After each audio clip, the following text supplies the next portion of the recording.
ਸਤਿ ਸ੍ਰੀ ਅਕਾਲ ਜੀ। ਤੁਸੀਂ ਵੇਖ ਰਹੇ ਹੋ ਪੰਜਾਬ ਮੇਲ USA TV। ਮੈਂ ਹਾਂ ਸੰਜੀਵ ਯਸ਼ ਖੰਨਾ। ਮੇਰੇ ਨਾਲ ਨੇ ਸੀਨੀਅਰ ਜਰਨਲਿਸਟ ਨਰਿੰਦਰ ਸੱਤੀ ਜੀ। ਤੁਹਾਡਾ ਸਾਰਿਆਂ ਦਾ ਸਵਾਗਤ ਖਬਰ ਜੰਕਸ਼ਨ ਦੇ ਵਿੱਚ। ਸੱਤੀ ਸਰ, ਬਹੁਤ ਕੁਝ ਪੰਜਾਬ 'ਚ ਵਾਪਰ ਰਿਹਾ, ਨਵਾਂ ਜੀ ਤੇ ਕੁਝ ਪੁਰਾਣੀਆਂ ਖਬਰਾਂ ਵੀ ਅੱਗੇ ਆ ਰਹੀਆਂ ਨੇ। ਪਰ ਆਪਾਂ ਸ਼ੁਰੂਆਤ ਕਰਾਂਗੇ ਅਮਰੀਕਾ ਦੀ ਧਰਤੀ ਤੋਂ, ਜਿੱਥੇ ਪਿਛਲੇ ਦਿਨੀ ਗਰਭਪਾਤ ਦੇ ਖਿਲਾਫ ਕਾਨੂੰਨ ਪਾਸ ਹੋਇਆ ਜੀ ਤੇ ਹੁਣ ਐਜੀਟੇਸ਼ਨਸ ਸ਼ੁਰੂ ਹੋ ਗਈਆਂ ਨੇ। ਲੇਡੀਜ਼ ਸੜਕਾਂ ਤੇ ਉਤਰ ਆਈਆਂ ਨੇ ਤੇ ਉਹਨਾਂ ਨੇ ਕਿਹਾ ਕਿ ਮਰਦ ਵੀ ਸਾਡਾ ਸਾਥ ਦੇਣ, ਕਿਉਂਕਿ ਇਹ ਸਾਡੇ ਜੋ ਬੁਨਿਆਦੀ ਹੱਕ ਨੇ ਉਹਨਾਂ ਦੇ ਉੱਤੇ ਇੱਕ ਅਟੈਕ ਹੈ, ਸਾਡੀ ਆਜ਼ਾਦੀ ਦੇ ਉੱਤੇ ਅਟੈਕ ਹੈ। ਕਿਉਂਕਿ ਮੇਰੀ ਬਾਡੀ ਮੇਰੀ ਮਲਕੀਅਤ ਹੈ, ਉਹਨੂੰ ਮੈਂ ਜਿੱਦਾਂ ਮਰਜ਼ੀ ਇਸਤੇਮਾਲ ਕਰ ਸਕਦੀ ਹਾਂ, ਔਰ ਅਣਚਾਹਿਆ ਗਰਭ ਆਪਣੇ ਅੰਦਰ ਪਾਲਣਾ ਉਹ ਮੇਰੀ ਇੱਛਾ ਦੇ ਵਿਰੁੱਧ ਹੈ, ਮੇਰੇ ਮਨੁੱਖੀ ਅਧਿਕਾਰਾਂ ਦੇ ਵਿਰੁੱਧ ਹੈ। ਸੋ ਇਸ ਤਰ੍ਹਾਂ ਦੀਆਂ ਸਾਰੀਆਂ ਗੱਲਾਂ ਸਾਹਮਣੇ ਆ ਰਹੀਆਂ। ਹਾਂ, ਦੇਖੋ ਰਲਮਾ ਮਿਲਮਾ ਜਿਹਾ ਪ੍ਰਤੀਕਰਮ ਹੈਗਾ ਅਮਰੀਕਾ ਵਿੱਚ ਵੀ। ਜੀ ਕੁਝ ਸਟੇਟਸ ਜਿਹੜੇ ਆ ਉਹਨਾਂ ਨੇ ਜਿਹੜੀਆਂ ਅਬੋਰਸ਼ਨ ਕਲੀਨਿਕਸ ਆ ਬੰਦ ਵੀ ਕਰ ਦਿੱਤੀਆਂ ਹਨ, ਸਾਜ਼ੋ ਸਮਾਨ ਹਟਾਤਾ ਹੈਗਾ। ਬਜ਼ਾਤੇ ਖੁਦ ਜਿਹੜੇ ਬਾਈਡਨ ਨੇ, ਰਾਸ਼ਟਰਪਤੀ ਜੋ ਬਾਈਡਨ ਹੋਰੀ, ਉਹ ਵੀ ਹੱਕ 'ਚ ਨਹੀਂ ਗਏ ਇਹਦੇ, ਹੈ ਨਾ।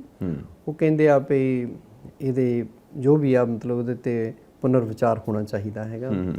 ਪਰ ਸੁਪਰੀਮ ਕੋਰਟ ਕਹਿੰਦੀ ਆ ਵੀ ਨਹੀਂ, ਇਹ ਔਰਤਾਂ ਦੀ ਮਾਨਸਿਕ ਤੇ ਸਰੀਰਕ ਸਿਹਤ ਤੇ ਜਿਹੜਾ ਆ ਮੰਦ ਪ੍ਰਭਾਵ ਪੈਂਦੇ ਆ, ਇਸ ਕਰਕੇ ਬੰਦ ਕਰਨਾ ਬਣਦਾ।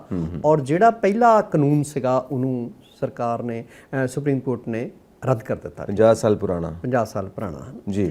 ਸੋ ਵੱਡੀ ਪੱਧਰ ਤੇ ਉੱਥੇ ਮੁਜ਼ਾਹਰੇ ਹੋ ਰਹੇ ਆ ਔਰਤਾਂ ਵੱਲੋਂ, ਮਤਲਬ ਜਿਹੜੀਆਂ ਔਰਤਾਂ ਦੇ ਹਕੂਕ ਲਈ ਸਰਗਰਮ ਜਿਹੜੀਆਂ ਤਨਜ਼ੀਮਾਂ ਨੇ, ਉਹ ਜਥੇਬੰਦੀਆਂ ਆ, ਉਹ ਉਹਦੇ ਵਿੱਚ ਬੰਦੇ ਵੀ ਆ, ਔਰਤਾਂ ਵੀ ਆ, ਉਹਦੇ ਹੱਕ ਮਤਲਬ ਇਹਦੇ ਖਿਲਾਫ ਮੁਜ਼ਾਹਰੇ ਕਰ ਰਹੀਆਂ ਹੈਗੀਆਂ। ਦੇਖੋ, ਜੇ ਕੁਦਰਤ ਵੱਲੋਂ ਦੇਖਿਆ ਜਾਵੇ ਤਾਂ ਇੱਕ ਤਾਂ ਇਹ ਕੁਦਰਤ ਦੀ ਖਿਲਾਫ ਵਰਜੀ ਹੈਗੀ। ਅਦਰਵਾਈਜ਼ ਜੇ ਦੇਖਿਆ ਜਾਵੇ ਵੀ ਜਿਹੜਾ ਅਬੋਰਸ਼ਨ ਆ ਇੱਕ ਐਂਟੀ ਨੇਚਰ ਹੈ, ਠੀਕ ਹੈ। ਜੇ ਦੂਜੇ ਬੰਨੇ ਦੇਖਿਆ ਜਾਵੇ, ਜਿਵੇਂ ਅੱਜ ਦਾ ਸਮਾਂ ਨਿਕਲ ਰਿਹਾ, ਜਾਂ ਆਪਾਂ ਕਹਿ ਸਕਦੇ ਹਾਂ ਵੀ ਦੁਨੀਆ ਭਰ ਦੇ ਵਿੱਚ ਮਨੁੱਖੀ ਹੱਕਾਂ ਲਈ ਜਿਹੜੀਆਂ ਲੜਾਈਆਂ ਲੜੀਆਂ ਜਾ ਰਹੀਆਂ ਜੀ ਜੀ। ਪਹਿਲਾਂ ਤਾਂ ਵੋਟ ਦਾ ਹੱਕ ਹੀ ਨਹੀਂ ਸੀ ਹੁੰਦਾ, ਔਰਤਾਂ ਨੂੰ ਨਹੀਂ ਸੀ ਹੁੰਦਾ, ਅਮਰੀਕਾ 'ਚ ਵੀ ਨਹੀਂ ਸੀ ਹੁੰਦਾ, ਠੀਕ ਹੈ। ਹਾਂਜੀ, ਇੰਗਲੈਂਡ ਦੇ ਵਿੱਚ ਸ਼ੁਰੂਆਤ ਹੁੰਦੀ ਆ, ਫਿਰ ਹੌਲੀ ਹੌਲੀ ਅਮਰੀਕਾ 'ਚ ਆ ਜਾਂਦਾ ਹੈਗਾ। ਜੀ ਜੀ, ਦਰੁਸਤ। ਫਿਰ ਦੁਨੀਆ ਭਰ ਦੇ ਵਿੱਚ ਮਰਦ ਔਰਤ ਬਰਾਬਰ ਆ, ਉਹਦੀ ਮਤਲਬ ਉਹਦੀ ਚਰਚਾ ਆ, ਉਹਦੇ ਲਈ ਜ਼ੋਰਦਾਰ ਢੰਗ ਨਾਲ ਆਵਾਜ਼ ਉਠਾਈ ਜਾਂਦੀ ਆ ਵੀ ਕਿਸੇ ਵੀ ਸੂਰਤ ਵਿੱਚ ਔਰਤਾਂ ਜਿਹੜੀਆਂ ਮਰਦਾਂ ਨਾਲੋਂ ਘੱਟ ਨੇ। ਹਾਂਜੀ, ਇਹਦੇ ਨਾਲ ਜਦੋਂ ਮਨੁੱਖੀ ਹੱਕਾਂ ਦੀ ਗੱਲ ਆਉਂਦੀ ਆ, ਜਾਂ ਮਨੁੱਖ ਆਪਣੀ ਮਰਜ਼ੀ ਨਾਲ, ਸਵੈ ਇੱਛਾ ਨਾਲ ਕੀ ਕਰ ਸਕਦਾ ਤੇ ਕੀ ਨਹੀਂ ਕਰ ਸਕਦਾ, ਉਹਦੇ ਵਿੱਚ ਔਰਤਾਂ ਕਹਿੰਦੀਆਂ ਵੀ ਸਾਡਾ ਸਰੀਰ ਆ, ਸਾਡਾ ਇਹਦੇ 'ਤੇ ਅਧਿਕਾਰ ਹੈਗਾ, ਹੈ ਨਾ। ਹਾਂਜੀ, ਅਸੀਂ ਆਪਣੇ ਸਰੀਰ ਨਾਲ ਜੋ ਮਰਜ਼ੀ ਕਰੀਏ, ਸਾਡਾ ਨਿੱਜੀ ਮਸਲਾ ਆ, ਹੈ ਨਾ। ਹਾਂਜੀ, ਇਹਦੇ 'ਚ ਸੁਪਰੀਮ ਕੋਰਟ ਦਾ ਜਿਹੜਾ ਦਖਲ ਹੈ ਕਾਨੂੰਨ ਬਣਾਉਣਾ ਇਹਦੇ ਖਿਲਾਫ, ਖਾਸ ਕਰਕੇ ਜਿਹੜਾ ਅਬੋਰਸ਼ਨ ਦੇ ਵਿੱਚ DNC ਦੇ ਖਿਲਾਫ, ਉਹ ਸਾਡੇ ਮਾਨਵੀ ਹੱਕਾਂ ਦਾ ਜਾਂ ਮਨੁੱਖੀ ਹੱਕਾਂ ਦਾ ਘਾਣ ਕਰਨ ਦੇ ਤੁੱਲ ਦੱਸਦੀਆਂ ਹੈਗੀਆਂ, ਹੈ ਨਾ। ਸੋ ਗੱਲ ਇਹ ਆ ਬਈ ਦੇਖੋ, ਸੁਪਰੀਮ ਕੋਰਟ ਦੇ ਵਿੱਚ ਵੀ ਜਿਹੜੇ ਜੱਜਸ ਨੇ, ਜਿਹੜੇ ਸੁਪਰੀਮ ਕੋਰਟ ਤੱਕ ਪਹੁੰਚਦੇ ਆ, ਜਾਂ ਇੱਕ ਹੇਠਲੀ ਅਦਾਲਤ ਦਾ ਵੀ ਜੱਜ ਹੋਵੇ, ਉਹ ਜੱਜ ਕਰਦਾ, ਜੱਜ ਕਰਨ ਤੋਂ ਬਾਅਦ ਆਪਣੀ ਜੱਜਮੈਂਟ ਦਿੰਦਾ, ਹੈ ਨਾ। ਗੱਲ ਇਹ ਹੈ ਕਿ ਤੁਸੀਂ ਜਿਹੜਾ ਇੱਕ ਸ਼ਬਦ ਵਿੱਚ ਬੋਲਿਆ ਨਾ, ਐਂਟੀ ਨੇਚਰ ਜੀ, ਤਾਂ ਕਈ ਲੋਕ ਇਹ ਮੰਨਦੇ, ਕੁਦਰਤ ਦੀ ਖਿਲਾਫ ਵਰਜੀ ਹੈ, ਬਿਲਕੁਲ ਖਿਲਾਫ ਵਰਜੀ ਮੰਨਦੇ ਨੇ ਕਈ ਲੋਕ, ਔਰ ਇਹਨੂੰ ਇੱਕ ਕਤਲ ਦੇ ਬਰਾਬਰ ਵੀ ਮੰਨਿਆ ਜਾਂਦਾ ਕਿ ਇੱਕ ਤੁਹਾਡੇ ਅੰਦਰ ਇੱਕ ਬੱਚਾ ਹੈ, ਤੁਸੀਂ ਉਹਨੂੰ ਜਨਮ ਦੇਣ ਤੋਂ ਪਹਿਲਾਂ ਹੀ ਤੁਸੀਂ ਉਹਨੂੰ ਮਾਰ ਦਿੱਤਾ ਅੰਦਰ। ਐਬੋਰਸ਼ਨ ਦਾ ਮਤਲਬ ਤਾਂ ਇਹੀ ਹੈ ਕਿ ਕਤਲ ਦੇ ਬਰਾਬਰ ਹੈ। ਕਈ ਇਦਾਂ ਦੀਆਂ ਸੰਸਥਾਵਾਂ ਨੇ ਜੋ ਇਸ ਸਾਡੇ ਖਾਸ ਕਰਕੇ, ਕਿਉਂਕਿ ਜਿਹੋ ਜਿਹਾ ਮਤਲਬ ਸਮਾਜਿਕ ਵਰਤਾਰਾ ਸਾਡਾ ਰਿਹਾ, ਸਾਡੇ ਕੁੜੀਆਂ ਨਹੀਂ ਸੀ ਜੰਮਣ ਦਿੰਦੇ, ਹਨ। ਸਾਡੇ ਕੁਛ ਹੋਰ ਕਿਸਮ ਦਾ ਜਿਹੜਾ ਅਬੋਰਸ਼ਨ ਉੱਥੇ ਵੀ ਦਾ ਰੂਪ ਸੀਗਾ, ਹੈ ਨਾ, ਬਿਲਕੁਲ ਰਿਹਾ। ਤੇ ਪਰ ਉੱਥੇ ਇਹਦਾ ਹੋਰ ਰੂਪ ਹੈਗਾ, ਹੈ ਨਾ, ਅਬੋਰਸ਼ਨ ਦਾ। ਤਾਂ ਉਹ ਜਿੱਦਾਂ ਤੁਸੀਂ ਕਹਿੰਦੇ ਆ ਵੀ ਕੁਦਰਤ ਦੀ ਤੁਸੀਂ ਗੱਲ ਕਰ ਰਹੇ ਸੀ ਸੰਜੀਵ ਜੀ, ਵੀ ਇਹ ਹੈ ਤਾਂ ਕੁਦਰਤ ਦੇ ਖਿਲਾਫ ਨਾ। ਬਿਲਕੁਲ, ਕਿਉਂਕਿ ਕਹਿੰਦੇ ਨੇ ਕਿ ਸਾਇੰਸ ਬਹੁਤ ਤਰੱਕੀ ਕਰ ਗਈ ਹੈ, ਤੁਸੀਂ ਹੋਰ ਕਈ ਮੈਥਡਸ ਅਪਣਾ ਸਕਦੇ ਹੋ। ਜੇ ਤੁਹਾਨੂੰ ਬੱਚਾ ਨਹੀਂ ਚਾਹੀਦਾ ਤੇ ਤੁਸੀਂ ਕਈ ਹੋਰ ਮੈਥਡਸ ਅਪਣਾ ਸਕਦੇ ਹੋ। ਖੈਰ, ਬਹਿਸ ਦਾ ਵਿਸ਼ਾ ਹੈ ਤੇ ਲੇਡੀਜ਼ ਸਟ੍ਰਾਈਕ ਤੇ ਨੇ, ਔਰ ਇੱਥੋਂ ਤੱਕ ਵੀ ਗੱਲ ਕਈ ਲੇਡੀਜ਼ ਟਵੀਟ ਕਰਦੀਆਂ ਪਈਆਂ ਨੇ ਕਿ ਜੇ ਤੁਸੀਂ ਸਾਡੇ ਹੱਕਾਂ ਦੇ ਵਿੱਚ ਖੜੇ ਨਹੀਂ ਹੋ ਸਕਦੇ, ਜੇ ਤੁਸੀਂ ਸਾਨੂੰ ਸਾਡੇ ਹੱਕ 'ਚ ਆਵਾਜ਼ ਨਹੀਂ ਉਠਾ ਸਕਦੇ, ਜੇ ਤੁਸੀਂ ਇਹ ਹੱਕ ਨਹੀਂ ਦਿੰਦੇ ਕਿ ਸਾਡੇ ਜਿਸਮ 'ਤੇ ਸਾਡਾ ਹੱਕ ਹੋਵੇ, ਤਾਂ ਫਿਰ ਤੁਹਾਨੂੰ ਵੀ ਕੋਈ ਹੱਕ ਨਹੀਂ ਕਿ ਤੁਹਾਡਾ ਸਾਡੇ ਜਿਸਮ 'ਤੇ ਹੱਕ ਹੋਵੇ। ਮਤਲਬ ਉਹ ਜੋ ਪਤੀ ਪਤਨੀ ਦੇ ਆਪਸੀ ਸੰਬੰਧ ਨੇ ਉਹਨਾਂ ਉੱਤੇ ਵੀ ਸਟ੍ਰਾਈਕ ਦੀ ਕੁਐਸਚਨ ਮਾਰਕ ਲੱਗ ਰਿਹਾ ਹੈ, ਪਤੀ ਪਤਨੀ ਦੇ ਆਪਸੀ ਸੰਬੰਧਾਂ ਦੇ ਉੱਤੇ ਜੀ। ਸੋ ਇਹ ਸਾਰਾ ਵਰਤਾਰਾ ਹੈ। ਦੇਖੋ ਗੱਲ ਕਿੱਧਰ ਨੂੰ ਜਾਂਦੀ ਹੈ, ਫਿਲਹਾਲ ਤੇ ਬਹਿਸ ਛਿੜੀ ਹੋਈ ਹੈ ਜੀ। ਸੋ ਆਪਾਂ ਹੁਣ ਪੰਜਾਬ ਦੀ ਇਹਦੇ ਜਿਹੜਾ ਅਮਰੀਕਾ ਵਾਲਾ ਮੁੱਦਾ ਹੈ, ਇਹ ਪੂਰੀ ਦੁਨੀਆ 'ਚ ਇਸ ਵੇਲੇ ਬਹਿਸ ਦਾ ਵਿਸ਼ਾ ਆ। ਇਹਦੇ ਤੇ ਗਹਿਨ ਗੰਭੀਰ ਵਿਚਾਰਾਂ ਹੋ ਰਹੀਆਂ ਕਿ ਬਾਕੀ ਦੇਸ਼ਾਂ ਦੀ ਸੋਚ ਤੇ ਵੀ ਉਹਦਾ ਅਸਰ ਹੋਏਗਾ ਕਿ ਫਾਈਨਲ ਕਿੱਥੇ ਪਹੁੰਚਦਾ ਹੈ ਰਿਜ਼ਲਟ। ਬਿਲਕੁਲ, ਇਹਦੇ ਜਿਹੜੇ ਦੂਰ ਰਸ ਸੱਟੇ ਨਿਕਲਣਗੇ, ਨਤੀਜੇ ਨਿਕਲਣਗੇ। ਹਮੇਸ਼ਾ ਇਹ ਦੇਖਿਆ ਜਾਂਦਾ ਕਿ ਵੱਡੇ ਵੱਡੇ ਦੇਸ਼ਾਂ ਦੇ ਵਿੱਚ ਜਿੱਥੇ ਸਮਾਜ ਦੇ ਵਿੱਚ ਜੋ ਵਰਤਾਰੇ ਹੋਣ ਤਾਂ ਉਹ ਡਿਵੈਲਪਡ ਕੰਟਰੀ ਹੈ, ਤਾਂ ਡਿਵੈਲਪਿੰਗ ਕੰਟਰੀਜ਼ ਵੀ ਉਹਨਾਂ ਚੀਜ਼ਾਂ ਨੂੰ ਅਪਣਾਉਂਦੇ ਨੇ। ਅਸੀਂ ਹਮੇਸ਼ਾ ਦੇਖਦੇ ਹਾਂ ਡਿਵੈਲਪਡ ਕੰਟਰੀ ਨਹੀਂ, ਮਤਲਬ ਥਾਣੇਦਾਰੀ ਕਰ ਰਿਹਾ ਦੁਨੀਆ ਦੇ ਉੱਤੇ ਅਮਰੀਕਾ ਜਿਹੜਾ ਇਸ ਵੇਲੇ, ਜਿੱਦਾਂ ਵੀ ਇਹਨੂੰ ਤੁਸੀਂ ਕਹਿ ਸਕਦੇ ਹੋ, ਗਲੋਬਲ ਪੁਲਿਸਮੈਨ ਵੀ ਬਣਿਆ ਫਿਰਦਾ ਹੈ। ਬਿਲਕੁਲ। ਤੇ ਜਿੱਦਾਂ ਦੇ ਉੱਥੇ ਫੈਸਲੇ ਹੁੰਦੇ ਨੇ, ਜਿੱਦਾਂ ਉੱਥੇ ਸਾਰਾ ਵਰਤਾਰਾ ਹੁੰਦਾ, ਜੋ ਉੱਥੇ ਸੋਚ ਹੁੰਦੀ ਹੈ, ਜੋ ਉਹਨਾਂ ਦਾ ਪੁਆਇੰਟ ਆਫ ਵਿਊ ਹੁੰਦਾ, ਉਹਦਾ ਅਸਰ ਪੈਂਦਾ ਬਾਕੀ ਦੁਨੀਆ ਦੇ। ਬਿਲਕੁਲ। ਸੋ ਹੁਣ ਆਪਾਂ ਪੰਜਾਬ ਦੀ ਧਰਤੀ ਤੇ ਆਈਏ। ਤਾਜ਼ਾ ਬਜਟ ਬਿਲਕੁਲ ਜੀ, ਬਿਲਕੁਲ ਹੋਇਆ ਜੀ, ਐਲਾਨ ਕਰ ਦਿੱਤਾ ਹੈ ਚੀਮਾ ਸਾਹਿਬ ਨੇ, ਪੜ੍ਹ ਕੇ ਸੁਣਾਇਆ ਤੇ ਬਾਗੋ ਬਾਗ ਕੀਤਾ। ਕਹਿੰਦੇ ਨੇ ਜੀ ਮੈਂ ਪੰਜਾਬੀਆਂ ਨੂੰ ਇੱਦਾਂ ਦਾ ਬਜਟ, ਇੱਦਾਂ ਦਾ ਕ੍ਰਾਂਤੀਕਾਰੀ ਬਜਟ ਅੱਜ ਤੱਕ ਨਹੀਂ ਆਇਆ ਸੀ ਜਿੱਦਾਂ ਦਾ ਅਸੀਂ ਦਿੱਤਾ ਹੈ ਜੀ। ਤੇ ਮਾਨ ਸਾਹਿਬ ਵੀ ਕਹਿੰਦੇ ਨੇ ਕਿ ਅਸੀਂ ਕਰਕੇ ਦਿਖਾਉਂਦੇ ਪਏ ਹਾਂ ਜੋ ਅਸੀਂ ਤੁਹਾਡੇ ਨਾਲ ਵਾਅਦੇ ਕੀਤੇ ਨੇ। ਸੋ ਕਿੱਦਾਂ ਦਾ ਲੱਗਦਾ ਤੁਹਾਨੂੰ ਇਹ ਬਜਟ? ਦੇਖੋ, ਮੋਟੇ ਤੌਰ ਤੇ ਤਾਂ ਇਹ ਆ ਵੀ ਅੱਜ ਵਾਹਵਾ ਉਹਨਾਂ ਨੇ ਆਪਣੇ ਬਜਟ ਨੂੰ ਜਾਇਜ਼ ਠਹਿਰਾਉਂਦੇ ਜਿਹੜੇ ਇਸ਼ਤਿਹਾਰ ਵੀ ਦਿੱਤੇ ਆ ਅਖਬਾਰਾਂ ਤੇ, ਪਹਿਲੇ ਪੰਨਿਆਂ ਤੇ ਆਪਣੇ ਨੁਕਤੇ ਵੀ ਪੇਸ਼ ਕੀਤੇ ਆ। ਬਿਲਕੁਲ। ਤੇ ਦੇਖੋ ਜਿੱਦਾਂ ਹੁੰਦਾ ਨਾ ਪ੍ਰਾਈਮ ਅਫਸ਼ਾਈ ਪਈ ਦੇਖਦਿਆਂ ਸਾਰ ਕੀ ਲੱਗਦਾ ਹੈਗਾ, ਹਨਾ, 35 ਸੱਟੇ ਕੀ ਤੁਹਾਨੂੰ 35 ਸੱਟੇ ਕੀ ਸਾਹਮਣੇ ਆਇਆ? 35 ਸੱਟੇ ਤਾਂ ਇਦਾਂ ਲੱਗਦਾ ਵੀ ਪੰਜਾਬ ਦੀ ਬਿਹਤਰੀ ਲਈ ਆ, ਘੱਟੋ ਘੱਟ ਲੋਕਾਂ ਦੇ ਭਲੇ ਦੀ ਗੱਲ ਕੀਤੀ ਗਈ ਆ। ਜੀ ਜੀ। ਕਿਉਂਕਿ ਅੱਜ ਤੱਕ ਤੁਸੀਂ ਕਦੀ ਸੁਣਿਆ ਪਈ ਜਿਹੜਾ ਬਜਟ ਆ ਉਹਦਾ ਸਿਹਤ, ਸਿੱਖਿਆ, ਖੇਡਾਂ ਲਈ ਕਦੀ ਕੋਈ ਧਿਆਨ ਦਿੱਤਾ ਹੋਵੇ? ਬਿਲਕੁਲ ਸਹੀ ਗੱਲ ਹੈ। ਠੀਕ ਹੈ। ਔਰ ਆਮ ਲੋਕਾਂ ਨੂੰ ਧਿਆਨ 'ਚ ਰੱਖ ਕੇ ਕਦੀ ਬਜਟ ਬਣਾਇਆ ਗਿਆ ਹੋਵੇ? ਸਰਮਾਏਦਾਰਾਂ ਨੂੰ ਧਿਆਨ ਵਿੱਚ ਰੱਖਿਆ ਜਾਂਦਾ ਸਦਾ, ਇੰਡਸਟਰੀਅਲਿਸਟਾਂ ਨੂੰ ਧਿਆਨ ਵਿੱਚ ਰੱਖਿਆ ਜਾਂਦਾ, ਬਲਕਿ ਉਹਨਾਂ ਦੇ ਸੁਝਾਵਾਂ ਤੇ ਅਮਲ ਕੀਤਾ ਜਾਂਦਾ ਹੈਗਾ। ਬਿਲਕੁਲ, ਜੋ ਉਹਨਾਂ ਨੂੰ ਸੂਟ ਕਰੇ। ਸੋ ਇੱਕ ਤਾਂ ਪਹਿਲੀ ਗੱਲ ਆ ਵੀ ਕੋਈ ਨਵਾਂ ਟੈਕਸ ਨਹੀਂ ਲਾਇਆ ਹੈ ਨਾ। ਦੂਜਾ ਇਹ ਆ ਵੀ 24% ਵਾਧਾ ਕੱਲਾ ਸਿਹਤ ਤੇ ਪਰਿਵਾਰ ਭਲਾਈ ਲਈ ਕੀਤਾ ਗਿਆ ਹੈਗਾ। ਬਿਲਕੁਲ ਸਹੀ। ਔਰ ਮੇਰੀ ਜਾਚੇ ਬਹੁਤ ਜ਼ਿਆਦਾ ਵਾਧਾ ਹੈਗਾ, 24% ਕੋਈ ਛੋਟੀ ਜੀ ਗੱਲ ਨਹੀਂ ਹੈਗੀ, ਹੈ ਨਾ। ਇਸੇ ਤਰ੍ਹਾਂ ਟੈਕਨੀਕਲ ਐਜੂਕੇਸ਼ਨ, ਮੈਡੀਕਲ ਸਿੱਖਿਆ ਖੋਜ ਵਿੱਚ ਉਹਦੇ 'ਚ 57% ਦਾ ਵਾਧਾ ਕਰਦੇ ਆ। ਤਕਨੀਕੀ ਸਿੱਖਿਆ 'ਚ 48% ਦਾ ਵਾਧਾ ਹੁੰਦਾ। ਟੈਕਨੀਕਲ ਐਜੂਕੇਸ਼ਨ ਇਸ ਵੇਲੇ ਨੀਡ ਆਫ ਦਾ ਆਵਰ ਆ, ਹੈ ਨਾ। ਬਿਲਕੁਲ ਸਰ। ਜਿਹੜਾ ਪਹਿਲਾਂ ਲੱਗਦਾ ਹੁੰਦਾ ਸੀਗਾ ਵੀ ਜਿਹੜੇ ਕੰਪਿਊਟਰ ਇੰਜੀਨੀਅਰਸ ਨੇ ਉਹ ਸਰਪਲਸ ਹੋ ਗਏ ਆ ਤੇ ਹੁਣ ਉਹਨਾਂ ਨੂੰ ਕਿਸੇ ਨੇ ਨਹੀਂ ਪੁੱਛਣਾ। ਗਾਂ ਤੋਂ ਗਾਂ ਜ਼ਮਾਨਾ ਹੀ ਜਿਹੜਾ ਕੰਪਿਊਟਰ ਦਾ ਆ ਰਿਹਾ, ਸੌਫਟਵੇਅਰ ਦਾ ਆ ਰਿਹਾ, ਸੌਫਟਵੇਅਰ ਦਾ। ਟੈਕਨੀਕਲੀ ਜਿਹੜਾ ਬੰਦਾ ਸਾਊਂਡ ਨਾ ਹੋਵੇ ਉਹ ਵਿਚਾਰੇ ਦੀ ਕਿਤੇ ਪੁੱਛਗਿੱਛ ਨਹੀਂ ਹੁੰਦੀ ਹੈਗੀ, ਹੈ ਨਾ। ਸੋ ਇਸੇ ਤਰ੍ਹਾਂ ਜਿਹੜਾ ਹੈਗਾ ਸਿੱਖਿਆ ਦੇ ਖੇਤਰ ਵਿੱਚ, ਜਿਹੜਾ ਐਜੂਕੇਸ਼ਨ ਦੇ ਵਿੱਚ 16.5% ਦੇ ਕਰੀਬ 16.27% ਜਿਹੜਾ ਆ ਉਹ ਵਾਧਾ ਕੀਤਾ ਹੈਗਾ, ਹੈ ਨਾ। ਜੀ ਜੀ ਜੀ। ਤੇ ਖੇਡਾਂ ਮਤਲਬ ਜਿਹੜੀਆਂ ਯੁਵਕ ਸੇਵਾਵਾਂ ਹੈਗੀਆਂ ਉਹਦੇ ਲਈ 52% ਜਿਹੜਾ ਵਾਧਾ ਕੀਤਾ ਹੈਗਾ। ਇਹ ਜਿਹੜੇ ਇਹ ਵਾਧੇ ਹੋਏ ਆ, ਇਹ ਪਹਿਲੀ ਵਾਰੀ ਮੈਨੂੰ ਲੱਗਦਾ ਪਈ ਬਜਟ ਦੇ ਵਿੱਚ ਪੰਜਾਬ ਦੇ ਵਿੱਚ ਕਿਤੇ ਵੇਖਣ ਨੂੰ ਮਿਲੇ ਹੈਗੇ। ਬਿਲਕੁਲ ਸਹੀ ਹੈ। ਸੋ ਇਹਦੀ ਸ਼ਲਾਘਾ ਕਰਨੀ ਬਣਦੀ ਆ, ਹੈ ਨਾ। ਤੁਸੀਂ ਦੇਖੋ ਪੁਲਿਸ ਪ੍ਰਸ਼ਾਸਨ ਦੇ ਉੱਤੇ, ਹਾਂਜੀ, ਸਿਕਿਉਰਿਟੀਜ਼ ਦੇ ਉੱਤੇ, ਸਿਕਿਉਰਿਟੀਜ਼ ਤੇ, ਖੇਤੀਬਾੜੀ ਨੂੰ ਤਰਜੀਹ ਦਿੱਤੀ ਜਾ ਰਹੀ ਹੈ। ਬਿਲਕੁਲ। ਨਵੀਂ ਇੰਡਸਟਰੀ ਕਿਵੇਂ ਸਥਾਪਿਤ ਕਰਨੀ ਹੈ, ਕਿਸਾਨਾਂ ਦੀ ਭਲਾਈ ਲਈ 11,500 ਕਰੋੜ 11,560 ਕਰੋੜ ਜਿਹੜੇ ਆ, ਬਹੁਤ ਵਧੀਆ ਉਹ ਰੁਪਏ ਜਿਹੜੇ ਆ ਰੱਖੇ ਗਏ ਆ। ਕਾਫੀ ਕੁਝ ਹੈ। ਬਿਲਕੁਲ ਬਿਲਕੁਲ ਜੀ। ਔਰ ਜਿਹੜੇ 1 ਜੁਲਾਈ ਤੋਂ 300 ਯੂਨਿਟ ਅੱਗੇ ਸੀਗਾ ਨਾ ਵੀ ਗਰੀਬਾਂ ਪਛੜਿਆਂ ਨੂੰ, ਸਮੂਹ ਨਾਗਰਿਕਾਂ ਨੂੰ 300 ਯੂਨਿਟ ਵੀ ਜੇ ਮਹੀਨੇ ਦੇ ਤੁਹਾਨੂੰ ਮੁਫਤ ਮਿਲਦੇ ਆ ਤੇ ਤੁਹਾਡਾ ਬਹੁਤ ਵੱਡੀ ਗੱਲ ਹੈ। ਬਜਟ, ਤੁਹਾਡੇ ਪਰਿਵਾਰ ਦੇ ਬਜਟ ਦੇ ਵਿੱਚ ਬਹੁਤ ਫਰਕ ਪੈਂਦਾ ਹੈਗਾ। ਇੱਕ ਚੀਜ਼ ਹੈ ਜੀ, ਮੇਰੇ ਖਿਆਲ ਲੇਡੀਜ਼ ਨਾਰਾਜ਼ ਹੋਣਗੀਆਂ ਕਿਉਂਕਿ 1000 ਰੁਪਏ ਦਾ ਹਜੇ ਕੋਈ ਜ਼ਿਕਰ ਨਹੀਂ ਮਿਲਿਆ। ਉਹ ਖੈਰ ਉਹ ਕਹਿੰਦੇ ਆ ਵੀ ਅਸੀਂ ਥੋੜਾ ਕਰਾਂਗੇ, ਪਰ ਹੋਰ ਤੁਸੀਂ ਦੇਖੋ ਸ਼ਹੀਦ ਭਗਤ ਸਿੰਘ ਹਰਿਆਵਲ ਲਹਿਰ ਜਿਹੜੀ ਆ, ਬਹੁਤ ਵਧੀਆ। ਇਸ ਵੇਲੇ ਆਪਾਂ ਨੂੰ ਰੁੱਖਾਂ ਦੀ, ਜੰਗਲਾਂ ਦੀ ਬਹੁਤ ਲੋੜ ਹੈਗੀ ਆ, ਹਨਾ।